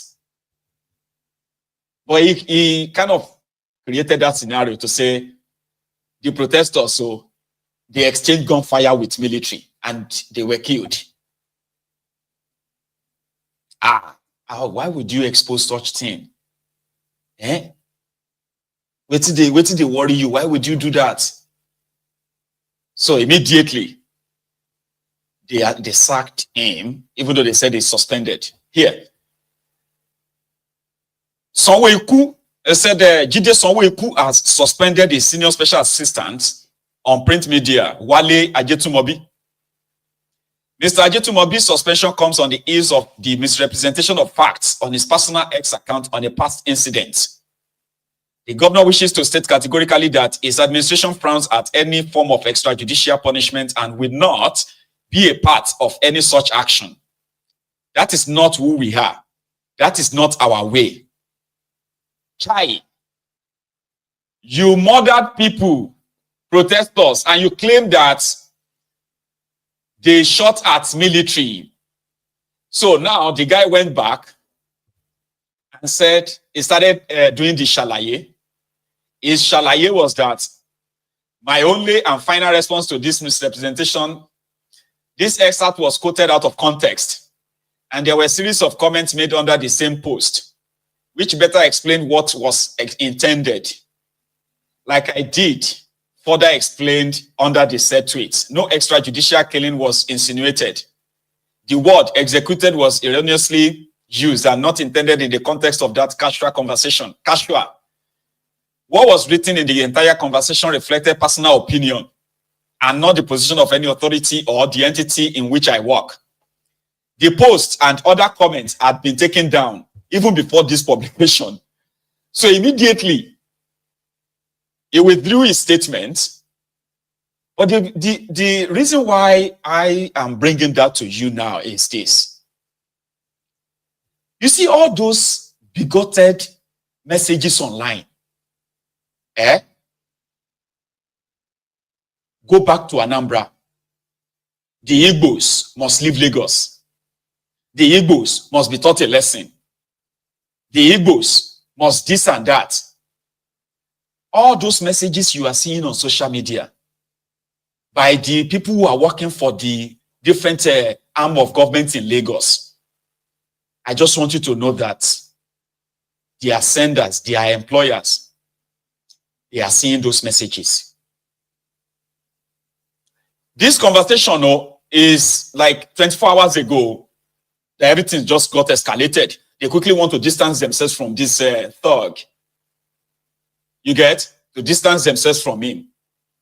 They quickly suspended him and make it. You remember that Lagospedia guy that gave the Igbos until the end of August, you know, or August 20 or something, that all Igbos must leave Lagos or they will kill every Igbo they see in Lagos. Remember that guy? From Ikorodu, one dirty looking thing like that. The guy also is one of the recruited handles on Twitter. All those hateful messages, all those divisive rhetorics that you are seeing online, especially from all these Lagos hired handles online, the ones that will call their fellow Yorubas Omoali for not aligning with Tinubu. All of them, they are sponsored, funded by this Lagos Sonweku. All these hateful messages you are seeing on social media coming from Lagos is sponsored by these guys, which means they are seeing them. They are seeing everything. But this one is just too heavy. It is too heavy for them that they are like, we need to distance ourselves from this. Because extrajudicial killing. This guy just go tell them that we hunted down all these guys and we killed them. Because that's exactly what they did. All these threats that you are seeing online against non-Yorubas, especially the Igbos online, that you never used to see, they are sponsored by Sonweku and gang in Lagos. That's the evidence. And it is because of this guy, this Tinubu, this drug addict, this drug baron, right? This Jaga banditi, the Jaga addicti. The politics of hatred, the politics of division, sponsored by this druggie that forced himself on you in that contraption. I just thought I should put that out there. And to the Ronukus, say, you don't like me, I don't like you. So Mo will not pretend. Okay? What's that guy's? What's this person's? That one that I spoke of yesterday. Lecturer in Michigan. Olori Bruku Yisa Egbon. I don't like Una, and Una don't like me. So Mo will just be very, very Mo will be very clear about that. And it's just going to be a matter of time. This drug dealer, this drug addict, Tinubu, this certificate forger, treasury looter, kleptomaniac, he won't be president forever. You understand now? So this is the person that has brought shame to the Yoruba land. This is the druggie that has brought, total shame to the Yoruba people. But we know it is their politics of Lagos. It is not politics of Yoruba land. And it won't be president forever. Remember that. So we'll move to another thing. So today, in the last 24 hours, it is also presented that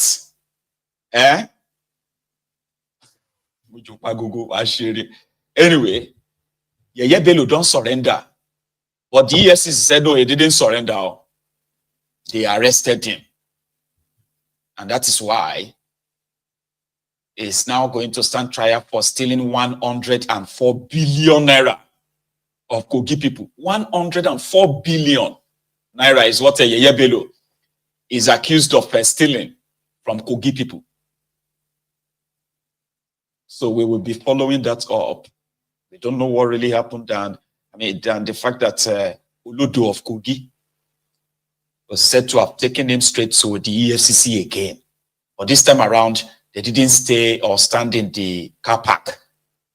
They went into the building, but the EFCC said, no, we arrested him new. It was around the 12 noon today, Nigerian time. That was when he got, sort of taken in. So they are possibly negotiating on his bail. He probably will be there for 2-3 days. And then the next thing, they will give him bail. And then the case will start, which can last for another 10 years. That's their trick in that contraption. Yeah. Paulishe is still standing trial for looting over 10 billion naira from Ekiti. till tomorrow. Aoleshe is still there in court, standing trial for looting Ekiti money. And he is also Ekiti leader in Ekiti, collecting pension as a former governor of Ekiti as we speak. It is Nigeria. You will be expecting too much to think they actually have any law that punishes bad behavior. They don't. Talking about law. Were you not aware that the appeal courts in Nigeria ruled that MC Olueron did not win any election? Baruwa is the NURTW president. Abi? And MC Olueron has told them that, no, I am the NURT president. If they bomb Baruwa, well, let him come here to the NURTW office. So every day at the NURTW office in Abuja, this is what it looks like. And this is the man the court said is not the president. MC Olueron disobey courts and nothing is happening. Yeah, second day in office. Opo, Oluomologa, everybody. Second day in office. Opadu, Oluomologa. Oluomologa. Second day in office. Second day in office. Second day in office. Opadu, Oluomologa. Oluomologa.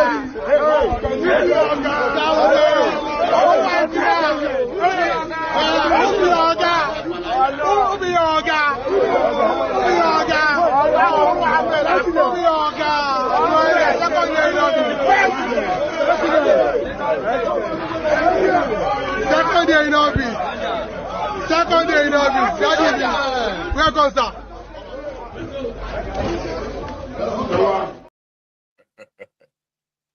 Oluomologa. Second day in office. Second day in office. Oluomo, well done, daddy me. Second day in office. Last week, they went to the NUJ complex. They beat up everybody there. Nigerian Union of Journalists office. They beat up. Why? Kilodina MC. This is not Lagos. Why you go to beat everybody for Abuja like that? You know, they say I'm the president. President MC Olueron. Nigeria, the work canal, the work gutter. Some of you are just still pretending to think that you have a place called a country. It's not. No. You know? It's unfortunate though, but that's why it is called Nigeria. Here is something from Edafe. I have actually missed the guy. You remember Bright, Tio Bright? Edafe Bright, Tio Bright from Warri or from Asababin and Delta. He's got his regular customers. And here is the latest from Delta, where some young men were arrested. That they are like luring young women out of clubs to rob them. Well, Bright, tell us their story. I am SP Edafe Bright, the Police Public Relations Officer, Delta State Police Command. Currently, we are at Ugele A Division, where we'll be interviewing some suspects. These suspects, they are more of a one-chance syndicate. They operate in two dimensions. One is they pretend like they are transporters, look for vulnerable young girls. They don't target men, they target young girls. Pretend like they want to carry them. They will carry them as passengers. When they get to about 100 meters away, another of their gang member will be waiting. That will now enter and they will now put the lady in their middle, drive them to a lonely road, at times to the bush, collect their phone, enter their mobile app, transfer all the money they have, collect their phones. At times, they even rape these ladies.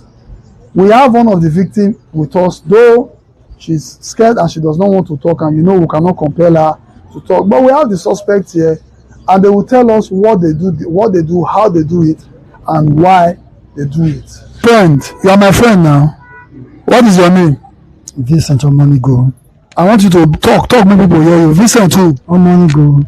Okay, why were you arrested? Arrested for club. Eh? For club. For club. What happened when make the arrest you? I don't carry girl for club. Talk now. You don't know why they arrest you. I don't carry girl for club. That is normally we will go club. When we reach club, we discuss with all those guys when they also for club. We discuss with them. I have a good time with them. Because I say I'm not a good hotel or lodge. So the client time to on our way going. When we don't come pass, we don't come for here for carry the club. Along the road, we collect their phones. We rob them their things. We tell them to come down. We drive, leave them. When I collect their phone, I know they open their phone, check how much they their bank, when I transfer them. They check them. Okay. They check them. Okay. So it's good you tell us everything so that if we want help you, we go know how we go help you. I mean, you know how make they help you. But you know say justice must take its course, sha. Now, at what point una dey do am like one chance? Because I hear say at times una dey do like say una be transporter, una carry passenger for road, carry them go bush. We no dey too much dey carry passengers. We really believe in that club. Na club una dey do that. Una don carry passenger on before. How many times? About 2 times. Which bush una dey carry them go? Ugele road. Bush for Ugele. Ugele road. Yeah. Okay. I was also made to understand that some of una dey sleep with these girls. Which of una dey sleep with these girls?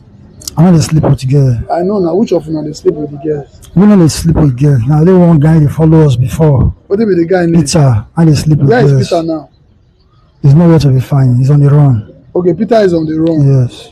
You say you are from where again? N-area, Delta State. Yes. So this thing what they do to these girls now? When they carry them? When they carry them like say they be runs girls when I want pay money to sleep with them, or how they carry them? When they carry them like say we runs girls one won't sleep with. We discuss with them. Okay, now we discuss price with them. So how much now they tell them when I want carry them? 20, 30. When I go tell us when I pay them 20, 30. Okay, but later when I carry them reach Lonely Road, now can't do it. Go collect their phones. Collect their phone. Open their app. They go open their app for us. Okay, so where they for arrest you now? For which club? Nah, Abraka, one club for Abraka. Which kind of motor now they carry? We dey use a Camry. Who get the motor? You get the motor. Now you get the motor? Yes. How much you buy the motor? 1.4. When you take buy the motor? Buy the motor last year. Okay, outside this bad work what you dey do, which other work you dey do? I'm an electrician. You be electrician? So electrician work not they give you better money, now make you say make you do this one abi? If this is when you do this, guys, they do it to your sister, how you go feel? I feel bad. Oh, you go feel bad. How are you feeling now? I feel bad. I'm bad, very bad. Very bad. Yes. I was saying make I hug you because as we don't hold you now, you don't be our friend. So I want we go dey pet you, we go papa you until you go prison. No hope so you will learn lesson for prison. Well done, eh? Thank you. What's your advice to people when they find quick money? You should stop it. It's not pay. Vanity plus vanity. What is vanity? It's vanity upon vanity. No, it's vanity. But when they do a lot, you know that's not vanity. And they don't cash in on vanity. You want forgiveness, Abi? Yes. Does the law forgive? No. Open your mouth now. Yes, I don't know. I'm not sure. Okay. We are going to interview this lady now because the suspects usually when they kidnap these girls collect their wig and sell to her because she says she's into the business of selling wig and she usually collect this wig and sell for them. Let us hear from her. What is your name, madam? Gilbertson. Okay, so which of them do they give you wig sell? Now only one person I don't give me wig sell, TV, and I one. Now one. Which of them here? The one in the middle. Okay, the one in the middle. Okay. But you said the other one, your girlfriend, they give you weeks, eh? And they buy from her because I've seen her personal used and how many she don't give you? Only 4. What did she tell you? You said they use the wig do it. You say loan, something like that. Say some people they use that they cut take loan for a friend and if they not fit pay back, they'll cost them to recover their money. Okay, if you sell wig for person, you know they give the person receipt. No, even if new one would they go buy for stores, so they know they give us receipt. When I begin collect receipt too, because as you do so, you can be charged. Not even you can be charged, you will be charged for receiving stolen property. So advise your people, advise your colleague, advise your fellow women to be careful next time. Yes, sir. Thank you.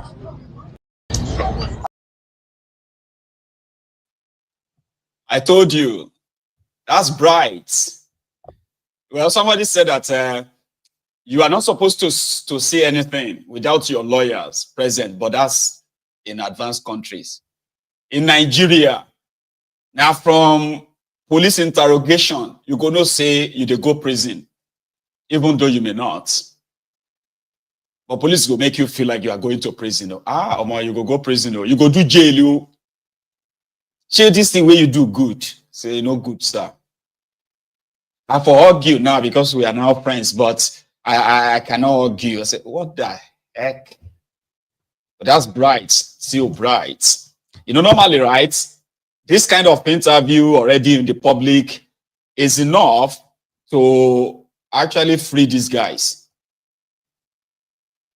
I'm not saying that what they have done is, you know, I'm just saying that in a normal place, if a police officer brings his camera and recorded somebody and interviewed them that way and all of that line of questioning and all of that, a lawyer here will just grab it, even if despite the fact that they did it, they did the crime. It's enough to let them go. Yeah, they'll just present them and say, my lord. You know? So you are not supposed to say anything without your lawyer. They have to read that Miranda. What's it called again? Now Miranda law. Miranda. It's Miranda. But for Nigeria, they go don't slap you, slap everything you that you go to talk as if to say, oh man, but it's Nigeria, so you know. You remember that lady that came out and did a video of the Lakurawa terrorist in Sokoto? And then she was arrested for embarrassing the governor. And then she was released. And then the supporters of the governor went after her and they beat her up. Then they nearly broke her legs. And then she had to go into hiding. And then finally, she apologized for embarrassing the governor, that she was sorry. Pray for this other girl. Here is another lady talking about the clerics in northern Nigeria. The Fulanis are hiding under Islam. They are confusing our people, especially the houses. They are confusing our people. All the imams in Nigeria, especially the northern part of Nigeria, all of them are Fulanis. They are confusing our people because they don't want us to think for ourselves. They always want us, anything they tell us, whether good or bad, we should just follow them. This thing, it has to come to an end. That's clear. So Hausa people, please and please, my people, you people you have to differentiate between religion and culture and language. We have to differentiate that because we mix everything together. We mix Islam, we mix everything, we mix religion, not matter of Islam, because they even put hate on us. Anybody that is not Muslim, we should not like him, especially the people that are Christian or any religion that are Hausas. They call us Maguzawa, non-religionists, and it's a lie. Just it's a propaganda because they want to rule us every day. We are like a slave to them. It's not that enough. Now they are killing our people each and every day. They are killing our people each and every day. And their people are not talking. Minister, everything has to do with politics. They are the one. Katsina is Hausa land. The people that are doing governor, like the one I know since I grew up, all of them are Fulanis. The 4 governors are Fulanis. Why? Kano is only one Hausa. All of them are Fulani. Even vice governor is Fulani. Pray for her. She's an Hausa girl. A supposed Gen Alpha. She's not Gen Z though. She's Gen Alpha. All these young ones who are now rising to question everything. So we are getting there. She's bold enough, and there are so many on TikTok. Hausa girls, Hausa boys who are now questioning the things that their parents have been forced never to question. So please pray for her. I don't want to come back here in another 2 days and say they've arrested her or even killed her. I don't want to. Because she's honest. She's saying the truth. They use religion to make them feel like they are all the same. Hausa, Fulani, we are the same. Don't let any outsider come between us. But they are killing them. They are killing the Hausas, the Fulanis. All these killings and kidnappings in northern Nigeria, all this terrorism is being unleashed on the Hausas and other, other tribes in that part of Nigeria. But they just say in the name of Islam, they cannot say anything. They are forcing them to take on this Sharia, this Sharia, that. You know what I mean? Like, but it is pretty much like a cultural thing, cultural thing, where Fulanis are murderers anyway. But they control almost everywhere, political, otherwise, in northern Nigeria. So she's been honest. I don't pray that anything happened to her again. I pray for her. So I've just been told that, you see this guy, among the ones who always call, yeah, I'm talking about this Rewani, Wale Ajetumobi guy. It's been said that he's actually not even from Lagos State. There are many like that, too. The ones that are calling the GRV. I mean, saying a GRV, I'll be waiting with that guy's name. Badebo, Roadviver, GRV. These are the Olori Brukus from other part of Yoruba land who are controlling the politics of Lagos State. And the Lagos indigenes are called Omoale. He is originally from Kwara State, too. Right? But they are the ones telling GRV to go back to Anambra. They are calling him Shinedu. All right? Spreading all this, their bigotry. There are many like that who are actually not from Lagos State. They are from Kwara, Ogun, Oyo, and Oshun, all these places, Ekiti. So the real Lagosians have been pushed to the back bench. They have been bullied to the back bench. And if you don't belong to their political circle, you'll be called Omoale. And these are the useless people who are like, they will amount to nothing from wherever they come from. So they will tell themselves that as Yorubas, they have the right, okay, to be anything in Yoruba, but they are lying. They're not born any of them well to come to Ogun State and say, because they are Yorubas, they want to come and become something in Ogun State. As much as we are all Yorubas, except in Lagos.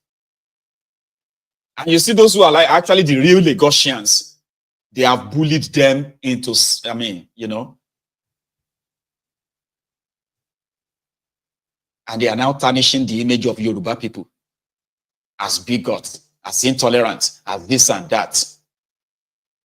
You know, I just thought I should add that before we go this evening, okay? So on that note, we are drawing the curtain and I'm going to take calls.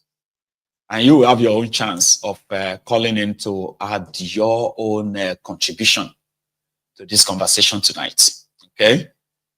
However, tomorrow I am bringing on the real face behind this Yarosulala digital, business opportunity. And to every member who has checked this out, I'm saying thank you to you. So that, if you are looking for a sort of, an extra legitimate source of income to what you're currently doing, whether you are actually working or you are retired, and you just want to start your own business, and you don't know how to go about it and what you probably want to do, here may be the opportunity that you need, okay? Not only that to give you the opportunity to be your own boss, it also stands to give you the chance, the opportunity, right, to financial freedom in a way that, your efforts, your own hard work can actually really pay off, okay? So if you are interested, scan this QR code on your screen. There is going to be a website that will pop up.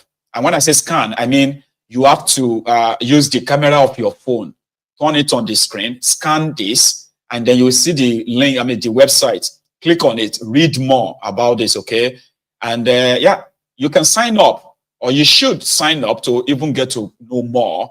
And what that does for you is that you're going to get a sort of a package, where a digital package, so to say, where you are going to be told all you need to know.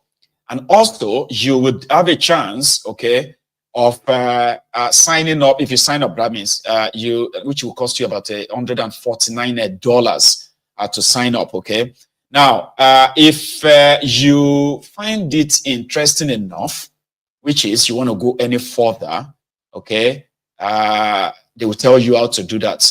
Now, if you feel like, no, this is not for me, I told you this before, there's a get out of jail card there, right? Where you can cancel it. Once you cancel it, every penny, every cent from that, your $149 will be refunded back to you immediately. Okay, so good luck to the rest of you. And tomorrow I'm bringing the face behind that onto the program. So rather than just share the link, I am going to share with us the face behind it, and she will tell us a little bit more about this opportunity. Okay, so thank you. Now I am going to take calls, but I'm also going to go on a short break. Okay, so when I come back, I would take calls, and if you want to be part of it, the number is on your screen right there, scrolling on your screen, right? So don't go anywhere. I'll be back in a minute.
Thank you and welcome back. I have a caller on the line. So tonight it's likely going to be a little bit busy. So we are going to have to do it cha as well.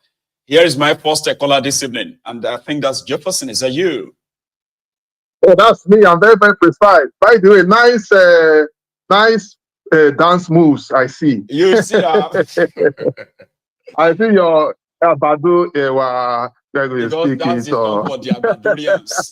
So I want them to see me just dance to their own song, as much as they don't like me, right? But they just can't stop watching. They are always here. No, it's not about they don't like you. They don't like when you say the truth. It's just like our Igbo brothers, when they do stupid things, they want us to be quiet. We'll not be quiet. And when they are enjoying, when they eat, it's just like the Judas. There's for every 12 disciples, there's a Judas. Yes. When there is so there'll always be someone who will be enjoying while somebody is undergoing pain. Just like in the black race in general.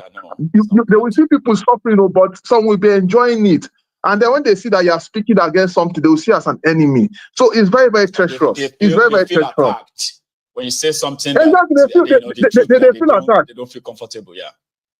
It's just like what me and you, is it on Monday? Me and you, we discussed on narratives, and you explained to me clearly, because you are the inner caucus of Yoruba land. You know the people who are causing this division, who are causing problem left, right, and center. Because it is good we discuss it fair and square. That's what it's called conversational. Like we don't have to agree, okay? But when you have conversation as adults, not as children, throwing tantrums, or some people would rather just resort into abuses and all of that. It tells more about them than it tells about you, who just want to have a conversation. Exactly, and you know the funny thing, you just pointed out now that the people that are causing all this political rascality in Lagos are not even from Lagos. Majority of them are not it's from a Lagos. simple thing. 100%. It's simple. Oh, we can't do it. And then when they bring the ideology, they will want to also take it back, like what we were discussing the other time, and spread more hatred. Yes. And before you know, tomorrow they will see issues left, right, and center.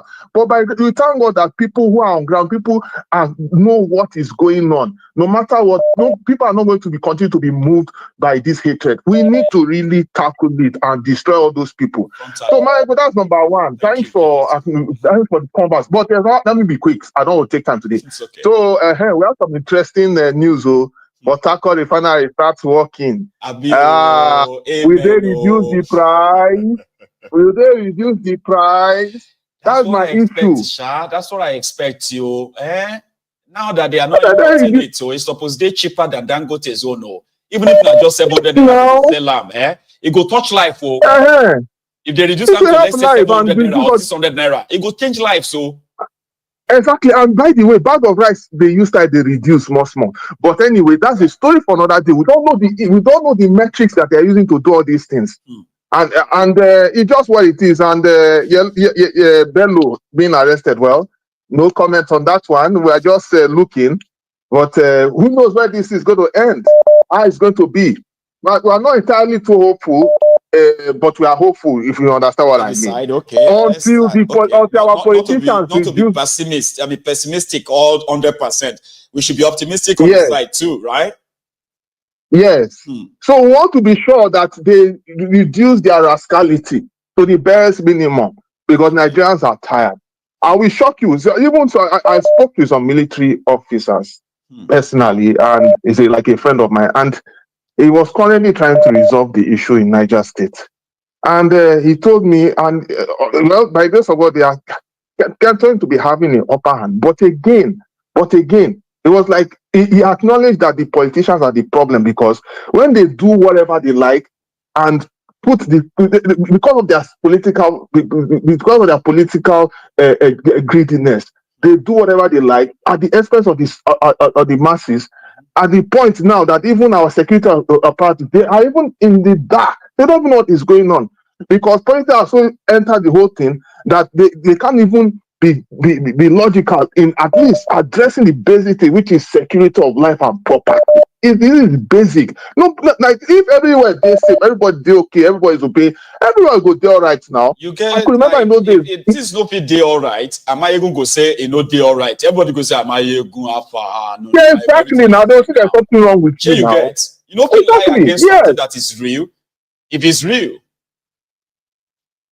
Exactly, that is it. So let's just see how the whole thing plays out. But we will continue to speak the truth till everything is okay. Let me give you guys for that people to speak. Thank you so much, Jefferson. All right, now take care. Yes, sir. You're welcome. Thank you, brother. Thank you. I don't know if I got you. Did I get hello? Enaoni. Lafia kalau kana na lafia. Lafia kalau alhamdulillah. Sanu ya aiki ya mata ya gida. Dukan su suna nan lafiya kalau sanu alhamdulillah. Yawwa Madala. Yawwa Ahmed. Ahmed, thank you so much. That one seems to have like it went smoother than normal. Yeah, so it went for joining, by the way. Please. Maiyegun, I don't really have much, maybe like two things. Okay. About MNK, Mazi Nnamdi Kanu. You see, even though Mazi Nnamdi Kanu, let's even say, for example, what he has been doing is not for real.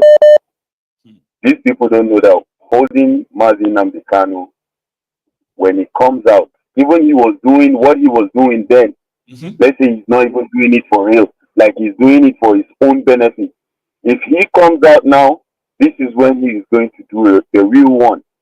So holding him will not solve anything. No. It will not solve anything. It will only make it worse. Because now they will make him realize that he has a lot of power, and he has already, he knows that. And there is nothing they can do about it. Yes, if they don't kill him now, may they release him. If they kill him, no problem. So Yoruba go say na egun to so maja lorun ni, you know fit chop am, you know fit throw am away. That's right. He did there. So now na problem that they hold for themselves. If anything do am, na problem for them. Which they must release them, either they like them or not. No court wey they won't go. Wetin they won't go do for court? Which court they won't go? Court the way they don't go, which case no day. They are so afraid to even come and present any evidence because there's none. Maiyegun last na to release them or make them kill them. And if they kill them, na problem. Another problem they don't want to see. You understand? So now two things now. And that release now they go release them last. Release it go last time. And I'm actually saying that they are going to do that before the end of the year. Because there is no negotiation. He has already shown them you cannot negotiate. No negotiation. So the day they release them, now the data you want my badge finally. Now I see what you have buried. Do you mama? Because now they go understand say more. So this way done the whole things. I can't be yawa and the more plan. You understand? Kicking the can down the road. I'm telling you. Front. Yeah. Now, this Hausa Fulani issue. You see, this Hausa Fulani issue is the TikTok.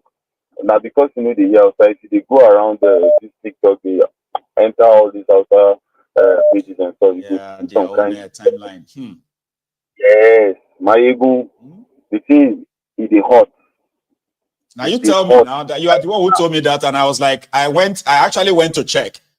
Yeah, I didn't understand too much, but of course I could tell. Like some of them are speaking up now, more than ever. They are making videos of their political leaders condemning their actions, that actions. Maiyegun, the thing don't be turned to real fight because you get one guy like so. That one, now down for you serving the attack straight up, innocent their papa. Now down for you in the attack straight up, down for you. Shegi, then you won't send she why she has been nine the attack. You don't send anybody, papa. Because if they want to talk, I know they normally if they want to say, yeah, work out the genuine tampodium now. Hey, one genuine tampodium, that means see this one, a blood of tampodium. That means that they qualify and anyone, any ignorant person we don't know go feel say if they say genuine tampodium, that is a real Muslim. Right. No wonder Kurawa guys said that they are preaching the purest Islam of Danfodio, which they believe will win a lot of people to their side. Exactly. Right. So they have brainwashed a lot of people that don't understand when they say, that means they look at them like, oh, they are the real Muslims. Yes. But now most of them don't understand. See, nothing like you don't for you. That down for you now correct terrorist symbol. Yes. It's nothing like down for you anything anyway. That thing na terrorist blood. If you carry on you na terrorist, you be nothing will be change them. So their eye don't be open now. They don't understand. No, you allow no be small fight. They do fight now. If you enter TikTok, if you see the way that they fight, the way that they project them. And no be small. Their leaders up till now, their mind never to go there well. But and I hope and I pray that by the time their mind to go there, make it say it's too late for them. Too late. Because they are there. they are doing other things. They are not. They feel say, no wahala, we still get them. We are tying them down with the religion, with the malam, so we get with the work for them. But I hope say by the time with their mind, their attention will go back there. They go understand say it's too late. Charade, all right. Let me take another one again. It's good to hear from you. Have a good one, eh? So I've got Udo, I believe. Hello there. Hello, Maiyegun Baba. Hello, sir. How are you? How are you? Well, very well. Thank you. How are you? Long time. Good. You know who is calling? Well, I've seen the name Udo, I believe, right? This is John Eze, not Udo. This is John Eze. From Boston. Now that I have actually kind of recollected your voice now, yes, it's John Eze. How are you doing? I'm doing well, and yourself? Well, I'm still here. You know, can't really complain. Okay. Thank you so much. How you doing? How's the health issue? Well, you know, we cannot be too careful, but we thank God, so to say. You know. Okay. Thank you so much for asking. I will bless you as usual. May bless you. You say. May God give you the wisdom and the understanding to move forward in the name of Chukwukabiama. I will pray. He say. Thank you. I will go fast, so that I will give other people a chance to call. Thank you. One, I will go to the message of Senator Enina Barida. I respect him as an elder man, as a senator. But the other way right round is among them. Well, it's one of them. It is, because that is where he will eat. That is where he will sponsor his family. Pay the bills, but he's one of them. One, I would say he's one of them is this. All the whole thing, the whole thing he said we show is truth. It's truth. But all the truth. People that are sponsoring terrorism in eastern part of Nigeria is Nigerian government. Simon Ekpa have no business with that thing. Simon Ekpa have no business with that thing. Nigerian government are the people sponsoring terrorism with military uniform and police uniform in southeast Nigeria. Two, Odumogu Omeka Ojukwu went Ghana with Gowon. That's right. For agreement of what? Everybody go your separate way and rule your people.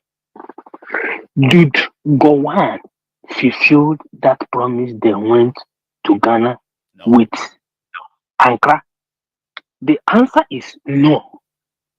Now, Odumegwu Omeka Ojukwu is late now. Nnamdi Kanu, before Nnamdi Kanu was Wazirike. Wazirike, Obasanjo have a deal with Wazirike.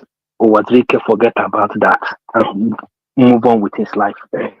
Now, Nnamdi Kanu race. Why is it that anything that they talk about Nigeria, how they are treating the Igbos, they will turn it against the Igbos? Nnamdi Kanu went to Kenya. They kidnapped him, rendition him to Nigeria. Have that rendition from Kenya to Nigeria solved the problem of agitation of Biafra? The answer is no. Now, Simon Ekpa raised that his leader had been kidnapped. Okay, hold him now. Let me start from Finland. They start again from Finland. Listen, let me be honest with you. Right. Until Nigeria come up and apologize to Biafrans and say, this thing we did, we are so sorry. We killed millions of people. We murdered thousands of people in Asaba. We are sorry about this thing that happened. How can we come together and unite and make everybody as a citizen of a country? How can we do this? How can we make peace in every breakable home? How can we make peace in every nationality, every tribe, so that this thing will never happen again? How can we unite as the proud African, the proud Nigerians? How can we unite? Forget about the past. We have done wrong. This is where we got it wrong. But I want peace. This is my administration. I want us to make peace right now. This is our time to make peace. And it's not just talking about it, actually doing it. Anytime they stand up and do that, trust me, we will forget about everything. Listen, this is the issue that anybody is. Sunday who was looking for the dual republic, a dual nation. He was adopted and kidnapped in what do you call it? Benin, our neighbor country, Benin Republic. He has been released and is going all over, rejoicing in his life. Why did Nnamdi Kanu be held? That is the question I want to ask you.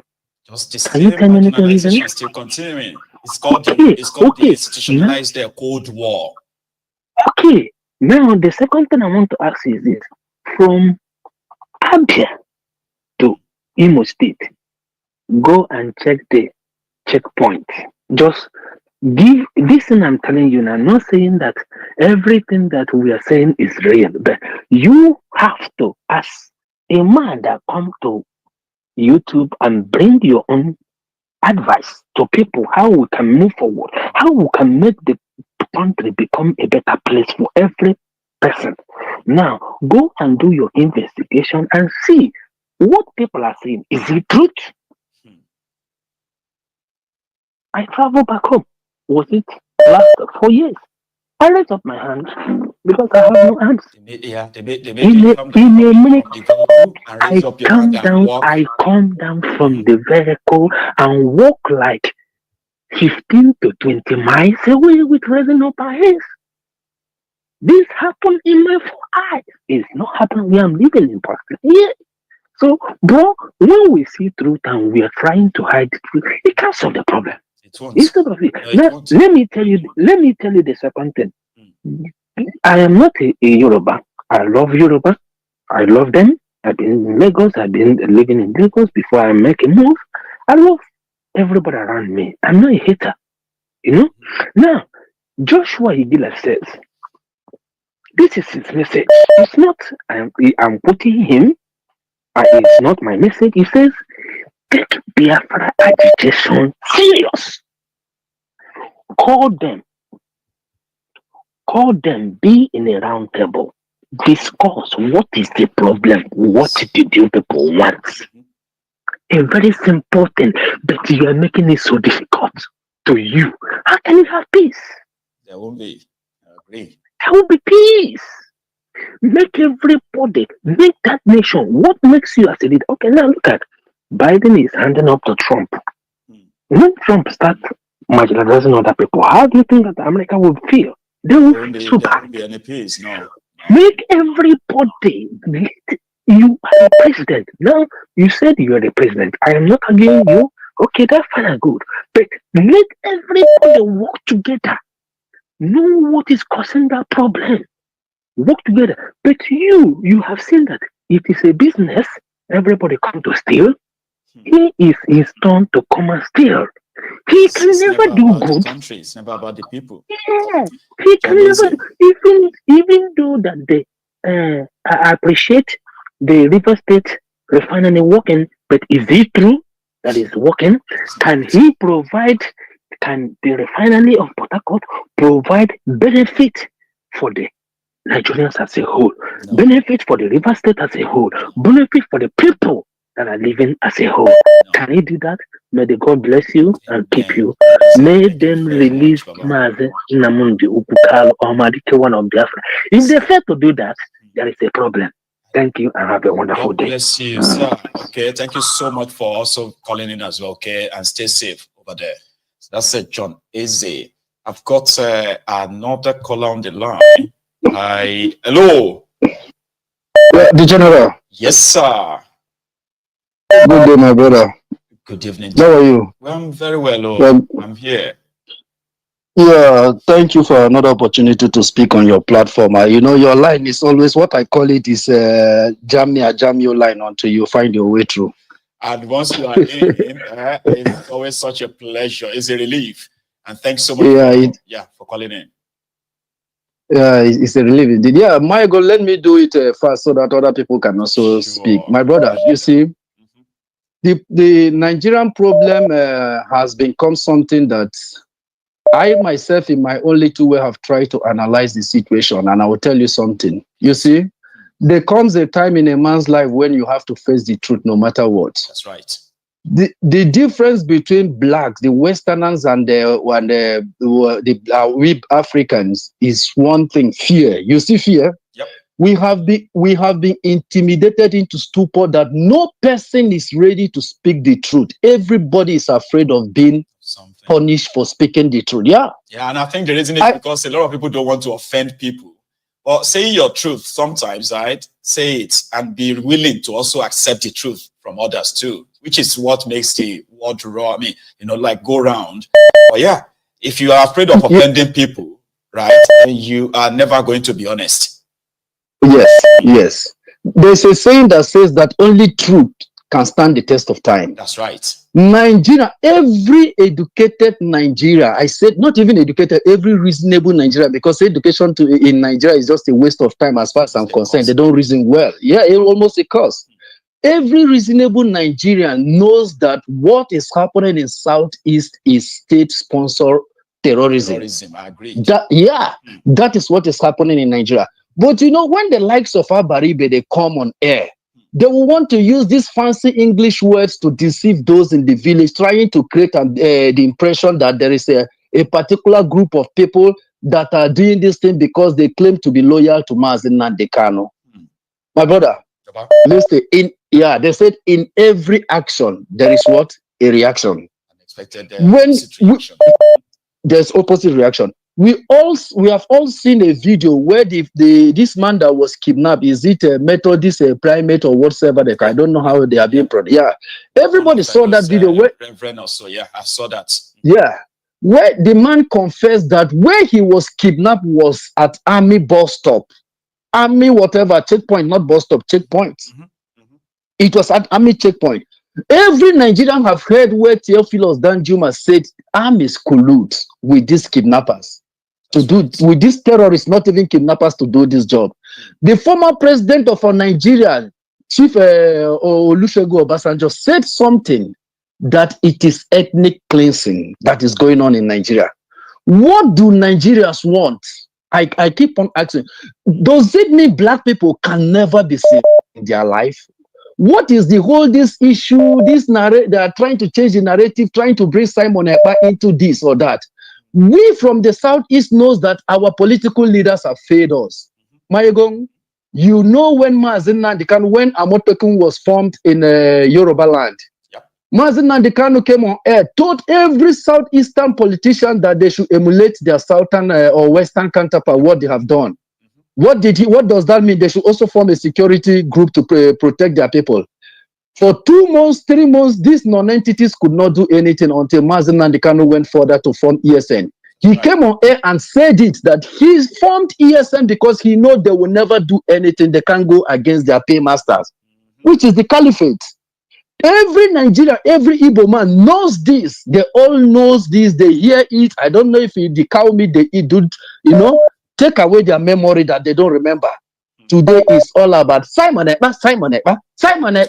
These people like upon himself. I don't want us to remove that. You see that thin line. That thin line is what some of you don't want to kind of always admit. This is not about what they said about Simon now. It's about what Simon himself, right, actually profess. Okay. You get what I mean now? I'm listening. On his own X, on his Twitter, I keep reminding everyone who cares to listen, okay? This is not that all that is happening that we have listed, they are not happening. Agreed, they are.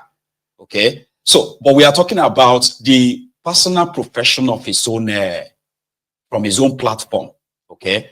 Where he endorsed what seems to be a pure terrorism against the civilians as a punishment for disobeying the order of sit-at-home.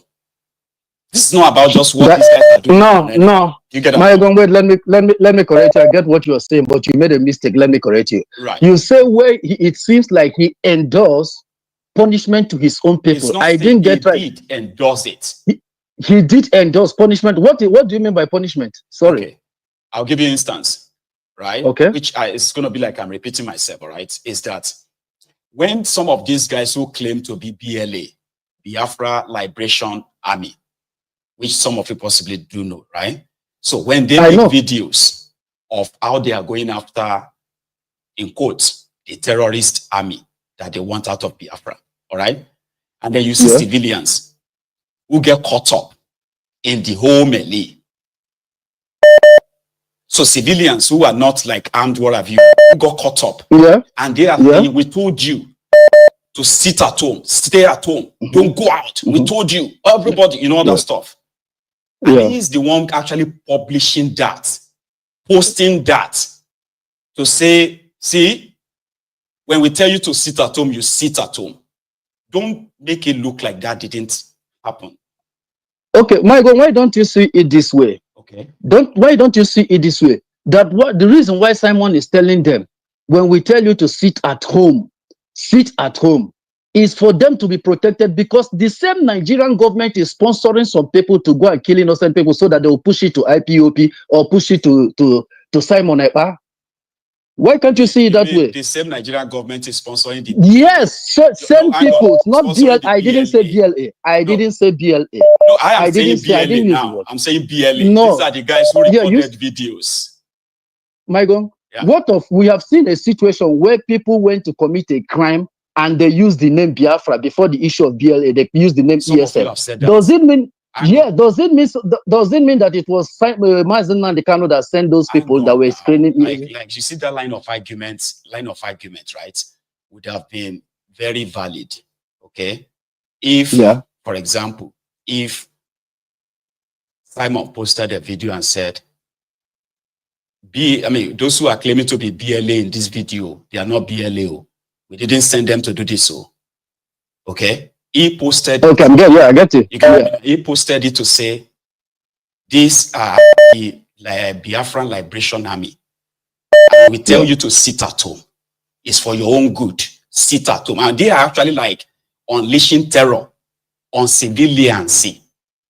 This is not like, so if you claim that some people are doing it in the name, what you should have done was to debunk that, okay, to say, no, we didn't send you to do this. Of course, we told people to sit at home, but we didn't send it. He's actually is the one publishing the video to say, we told you to sit at home. You disobeyed that. So do you see the mix there? That it will be a total misrepresentation to say Simon is using a video of people sponsored by government, right? Okay. To justify his own action. So that would be contradictory, don't you think? I think so. It will be contradictory. If he didn't post it, if somebody else does, and he kind of like debunk it to say, no, we didn't send you this. Our mission is not against civilians and all that too. We are, you know what I mean? Because it did post videos of where soldiers were like, attacked, and other people were like attacked. My own point is the area of civilians. But so let me see if I can show you this video before we continue, okay? You probably have seen this too, right? And take a look. We come to Ebonyi State. Every one of you have seen what they did in that market, in Insecurity market. A new market where people look at people, even women, old women, selling okra. Okra they have, this is a farming season. Women, they didn't come inside the main city. Women that harvested their okra, where they are selling, somebody that called himself a freedom fighter will invade the premises of old women. destroying their okra, telling people that he's making freedom, he's installing shit at home. You come in the marketplace, you shoot. One thing is this: everybody saw the video where they shot this man who is a sympathizer of Biafran struggle. They shot him. And this is somebody sympathizing for the struggle. This is somebody who is part of this struggle. You shot him and tell us that you are doing it for Nandeka. Are you there? My God, yeah. Have you finished? So you see, I am not, or those who probably just because they want to defend their sermon and they kind of like come for me, I don't really care about them. But you see, when I talk to people like yourself, I would understand the base of your argument, okay? And I just want you to also kind of look into what I'm saying too, right? That No, my God, I understand you. You get me now? No, I understand you, but I'm not a biased person. I understand you. I'm not making up any baseless accusations. No, okay? no, my brother, we have. You get what I mean? I'm just saying that if these guys are doing this kind of a thing, you as a person that a lot of people look up to, what you will do is want to condemn it. To debunk it. Yeah, and to condemn you it. Condemn it. Yeah, you can then say, this is why we told you. We didn't send these people to do all this. So this is why I told you to sit at home. You know, it will probably be a different convo entirely then, right? But yeah, I understand you, he sort of feels like he enjoys it. Sometimes he would dance after sharing this kind of videos, right? He would dance and say, well, anybody who doesn't obey us. And that's where somebody like me feels uncomfortable. Do you get that now? I am not in the best position to say this is how you fight for Biafra or not, okay? I am not going to be in that position. But when I see something that I'm like, no, this is not right. I expect everyone to also kind of look into it rather than take sides. Yeah, Maiyegun, thank you for that. Let me be clear so that other people will also do their contribution. Let me know where take most time. We'll stay along. Listen, Maiyegun, there have been a crisis. There have been a situation in Imo State where a policeman in Imo State was busy killing innocent Igbo people until he was discovered that it is this policeman that is executing that killing. Every person listening to this particular thing that I'm saying from Imo State knows that this thing happened within the area of, I think, Imo State University too. It started from hostel. This man was busy killing people until it was discovered. Do you know what the federal government did? They transferred him out of Imo State.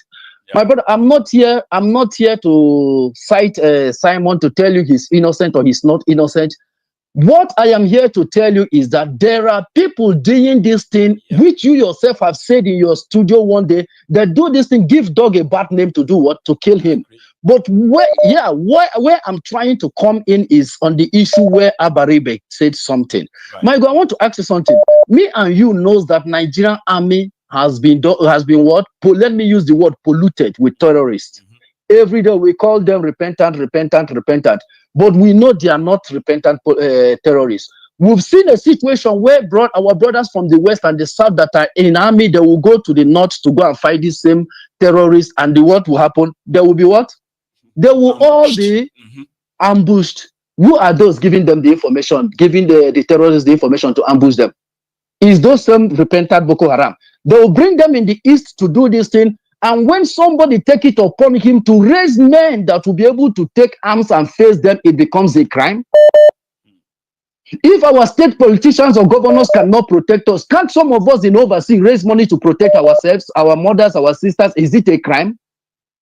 Well, it won't be a crime. What I'm trying, it's not a crime. What I'm trying to say, I'm not, yes. I'm not exonerating anybody here, but I'm telling you what is happening in Southeast. That is where I come from. The former governor of Enugu State, Binifa Ugwaye, knows if he's listening to your program, he knows he was aware of the terrorists in Enugu State during his regime. He knows where they camped.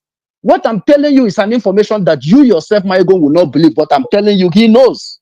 I'm not in position. People cannot be dying. You know, it's your people reality. cannot be dying because of these young men. They want to maintain their political relevance. That's just all. They know everything that is going on, but because they want to maintain their political relevance, they will push the blame to somebody.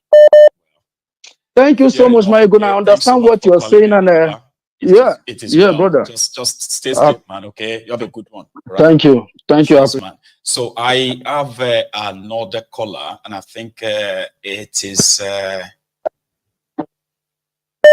Hang on. Hello.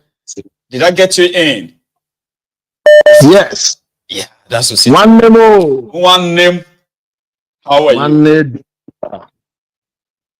Anyway. I'm sorry that the line is kind of like acting up as well, but I bet you can hear me, right? Yeah. Oh, sit down, please. I think the person that spoke now is my gentleman brother from Atlanta too, right? Yep. Okay, that's good. Impressive. Yeah. So anyway, I was talking yesterday, and Prince Judgment said I should say something concerning on the this thing. So it said I should say something concerning Simon Ekpa. Oh, okay. Maybe I do. We are at it again then. Please. I do not know if he thinks I'm. You know, even while I listened to Simon Ekpa, you are the one that made me to start listening to Simon Ekpa.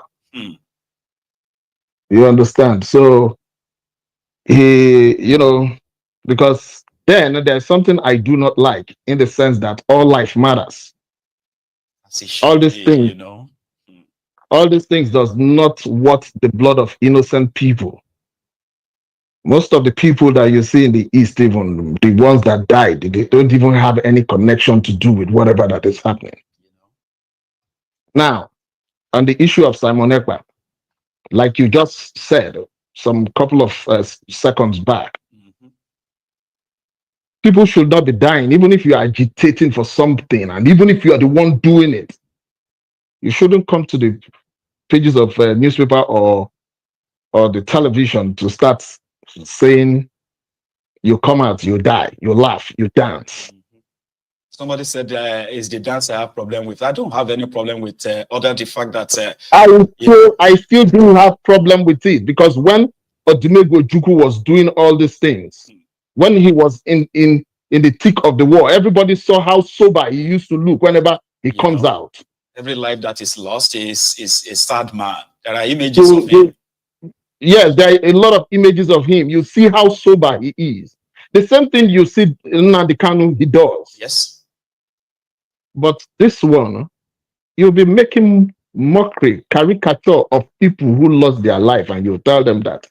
I don't have anything, because, I don't have anything personally against him. After all of us are in the same war with these people. We are not happy with what is happening in Nigeria. No. We are sad about it. You remember when I came onto your program newly, I used to say that I don't like it when somebody is analyzing the problems of Nigeria and that person is laughing. I don't like it, because it's not a laughing matter. It's not. If it is a laughing matter, we won't spend our time being on your program talking about it. You'll be watching other comedians and all that to go and laugh. Yeah, to go and laugh. So that aspect of his lifestyle doesn't help anybody. People will even curse him out and say that whatever they are experiencing, that they lost their child, they lost this, that is going to experience it. I've seen somebody who said so. I come from Olu Senatorial District, where the thick of the action of whatever that is happening. I know what they say within that community. So the problem that he is, even sometimes I will tell you, I can bet anything on it. He claims responsibility of things that he didn't even do. That's the issue. I want some of his supporters to see through all this. You know what I mean? You can't claim responsibility for some of these things, right? And then turn around to say, no, they are done by other people. It's contradictory.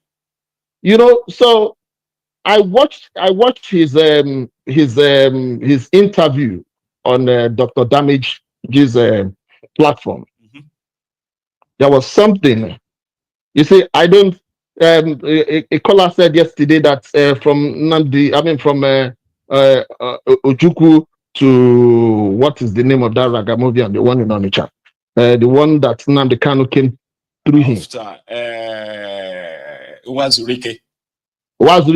But I told I grinned from my distance and I said, oh, that one is a sycophant. That one is Bele lecturer. It is his pocket, his belly that is looking for. He is not Nnamdi Kanu. The problem that Nnamdi Kanu, well, Nnamdi Kanu is like, it's not like anyone else. He's Nnamdi Kanu. You can't compare him to anyone at all. A man who had the chance of being a millionaire, a multi-millionaire because of this struggle. But he kept his moderate and then, life here. People should actually read more about this guy before comparing him to anyone. This thing that, like what you are doing now, is not a competition. Everybody has a reason that God created that person. That's right. We can only be followers of such dreams, but we are not the originator of such dreams. We can only follow that dreams. So, Nnamdi Kanu was created for such a time as this. That's right. My brother, mark this thing. They asked Nnamdi Kanu, if eventually Biafra comes, are you going to participate in the government? He openly, no. He strongly, he said no. That's right. On Dr. Damage's show, they asked Simon Ekpa the same question. He said, of course, that he is not going to labor for all these things, and at the end of the day, he will allow somebody to come and take his place. So he said yes, that he was going to participate in the government. So you will understand that some people are doing some certain things because of what they will get. While there's other people who do it, they are doing it because of humanity, to save lives. So everything that has to do with Simon Ekpa is you can sum it up in one thing, which is power intoxication. It is somebody who never knew he was he was going to get to this particular point or stage in his life where he becomes somebody everyone is talking about. So you become power drunk. So he enjoys all the attention and all that. He enjoys all the attention. Because if you look at it, how can somebody later call himself prime minister of what? So that is, I am not against his ideology, but it is his reforms, the way he is going about it, it is something that is wrong. I myself, that I'm here, I am a freedom fighter too, in my own right. In your own right, that's right. In my own right, but I cannot do it to the detriment of some people. So this is the way this thing works. Even, do you know that some people in Igbo land used to think that, oh, this guy, he works for Tinubu? Because there is a people who believe that, and I don't see any correlation. It's just I want to say about the coronation. Let me just tell you the truth. Right. He's an athlete. He went to the Olympics or Commonwealth Games. He's an athlete. He was being managed by late Deji. He was being managed by late Deji Tinubu. Right. So at the end of the day, people are saying that, oh, he has connection to Tinubu. It is what people feel. But for me, I know he's not working for Tinubu. No. So that is the place you have set yourself. When you look at it, like you said, and I found out later that was true because I stopped listening to him, even while he's doing everything. You will say Ashawo, you will say Akuna. Yeah, the moment you do agree with them, it's like he's setting his followers after anyone and all that. And it's unhealthy. He said it against the man that he said he's preaching his sermons. Yeah. The man's wife, that's the person he said it against. The mother of Nnamdi Kanu's children. Conveniently calling him Ashawo. You make up stories about her. You said you had the video. Like that was it for me. In all honesty, yeah, that was like you have the videos. You said you have the those who still believe that right now. You see their comments. They'll tell you she sold her husband. And there was no video. You said you had the video. Even if the woman decides to sleep with another person, it's none of your detrimental because she owns her body. She does. Wetin concern you? So this is what he is. My own happiness, my own take, let me tell you about all these things. Yep. He's probably going to come out, but they will curb him that he will become inconsequential as far as he wants to live in Finland. So the reason I am saying this, everybody should listen. If Nnamdi Kanu comes out, this guy is going to be an opposition to Nnamdi Kanu if he's not checked now. I think we are on the same page on that, because there are some of them who are already making up stories that if Nnamdi Kanu comes out and he doesn't, follow what Simon is doing, they will consider that he's compromised, and they will push a massive campaign that Nnamdi Kanu has been. And at the end of the day, yes, and at the end of the day, this struggle will become a struggle of caricature. It will rub shit on the face of every Igbo man. So that is something I need people to understand. Thank you so much for calling in and sharing that, Osita. Thank you very much. You said a lot, and indeed, I am just going to take just one more. My time is very much up. Okay, the conversation around this, what's going on in the East, Simon Ekpa, his supporters, Mazi Nnamdi Kanu, the IPOB, and all that. There is so much that has happened in the last 2.5 years. So much in the sense that they've made a caricature of the old struggle, even to the point that they've twisted a lot of Nnamdi Kanu's, sermons, unfortunately. But there's something that I strongly believe, for the person who has probably been one ardent listener to Nnamdi Kanu's preachings and all that, his absence has created a big vacuum. A vacuum that is like, a big man that left a big shoe. And a lot of people want to put their foot in to see if it's going to size, or it doesn't. Some will say they've divided his influence. But there's something you have to know.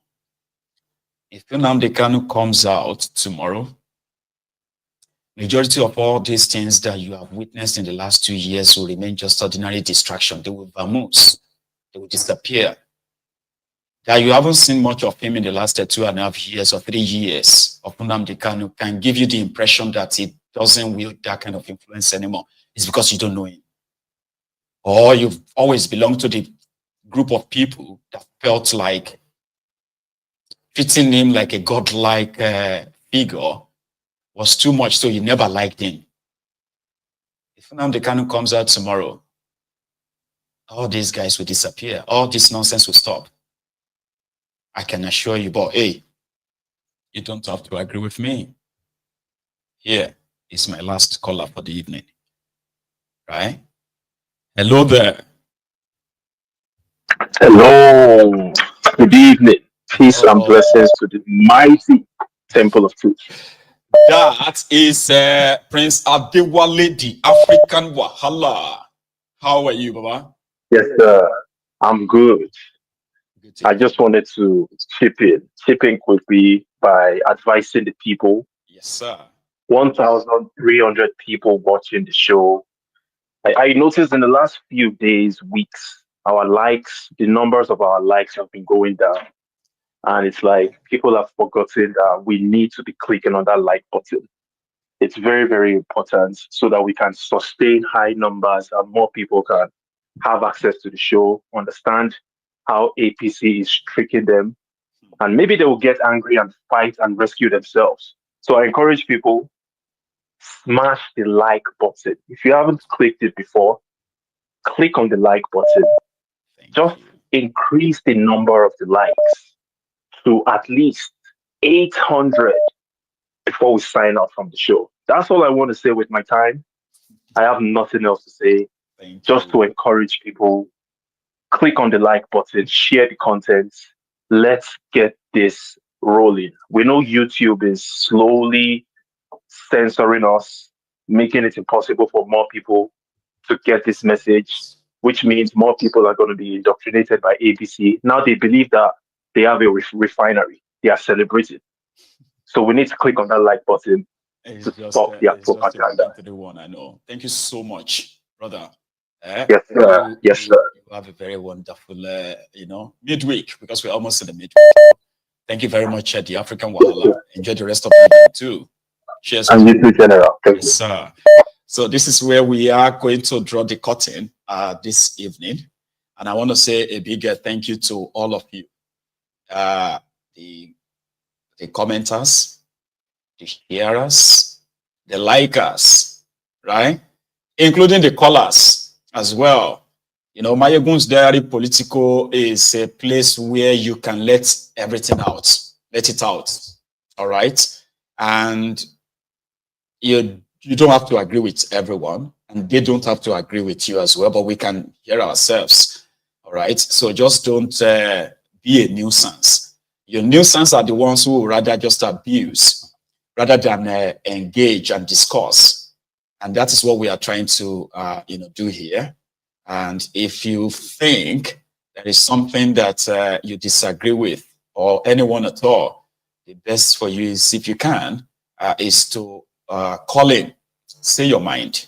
You are going to be mostly heard. But if you turn to a nuisance and the comments abusing people and all of that stuff, right? Like I have seen some of you Simon Ekwa's supporters.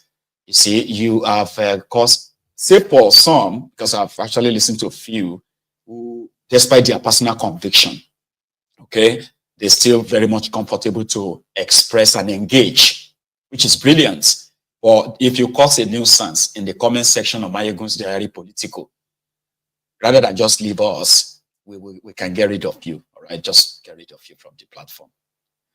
Well, yeah, we've had a wonderful evening. I am going to see you again tomorrow. Who is that, Amaka Mimi or something? Somebody should knock on spanner, if you can, quickly. Okay? So I will see you again. I no extend or overextend my time. Enjoy the rest of your evening, and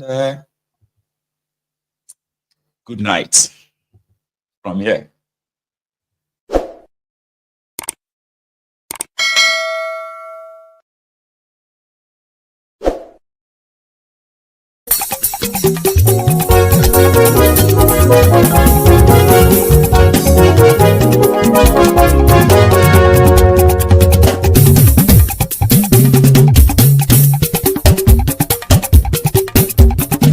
Maiyegun làwa mọ̀ làmọ̀ tó dòdòdò.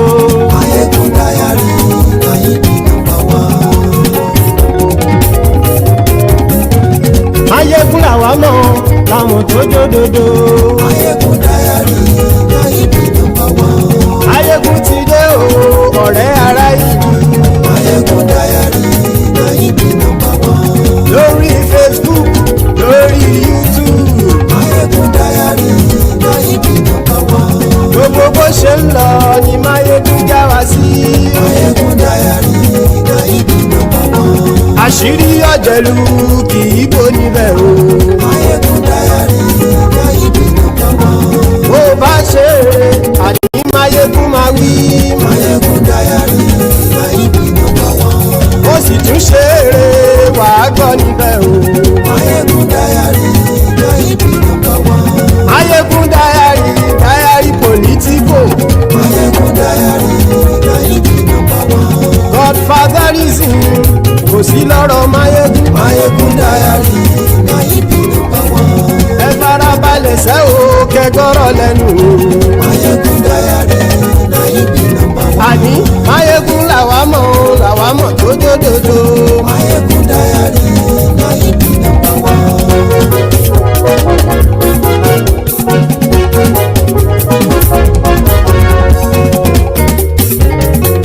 Àní ẹ̀sùn ràkì. Maiyegun ti dé. Maiyegun ti dé. Ọ̀jẹ̀lú ẹ̀sùn ràkì. Maiyegun ti dé. Àní ẹ̀sùn ràkì. Maiyegun ti dé. Lórí Facebook. Maiyegun ti dé. Àní ẹ̀sùn ràkì. Maiyegun ti dé. Lórí YouTube. Maiyegun ti dé. Àní ṣọ́ra jù. Maiyegun ti dé. Wọ́n bàbá gbé wúrẹ́. Maiyegun máa wí. Àní ẹ̀ ṣọ́ra jù. Maiyegun ti dé. Ijó ìgbádìyẹ. Maiyegun máa wí. Àní ẹ̀ ṣọ́ra jù. Maiyegun ti dé. Pẹ̀sìdó bá rúfin o. Maiyegun máa wí. Àní ẹ̀ ṣọ́ra jù. Maiyegun ti dé. Kí gómìnà kówó jẹ. Maiyegun máa wí. Àní ẹ̀ ṣọ́ra jù. Maiyegun ti dé. Ọlọ́pàá tí ń darí bá. Maiyegun máa wí. Àní ẹ̀ ṣọ́ra jù. Maiyegun ti dé. Aṣòfin tí ń rúfin o. Maiyegun máa wí. Àní ẹ̀ ṣọ́ra jù. Maiyegun ti dé. Òkúra olóṣèlú. Maiyegun máa wí. Àní ẹ̀ ṣọ́ra jù. Maiyegun ti dé. Ọ̀jẹ̀lú ẹ̀ súnra kì. Maiyegun ti dé. Àní ẹ̀ súnra kì. Maiyegun ti dé.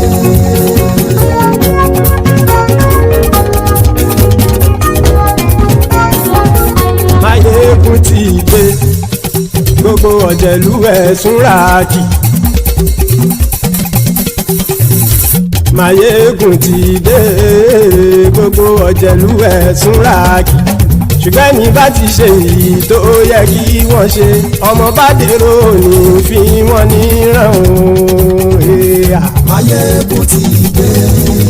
Gbogbo ọ̀jẹ̀lú ẹ̀ súnra kì. Maiyegun ti dé. Gbogbo ọ̀jẹ̀lú ẹ̀ súnra kì. Ṣùgbọ́n ní bá ti ṣe èyí tó yẹ kí wọ́n ṣe, ọmọ bá dèrò ní fi wọ́n níran. Wọ́n fowó bẹ́ẹ̀ o, Maiyegun ó sọ pé wọ́n ò bẹ́ẹ̀.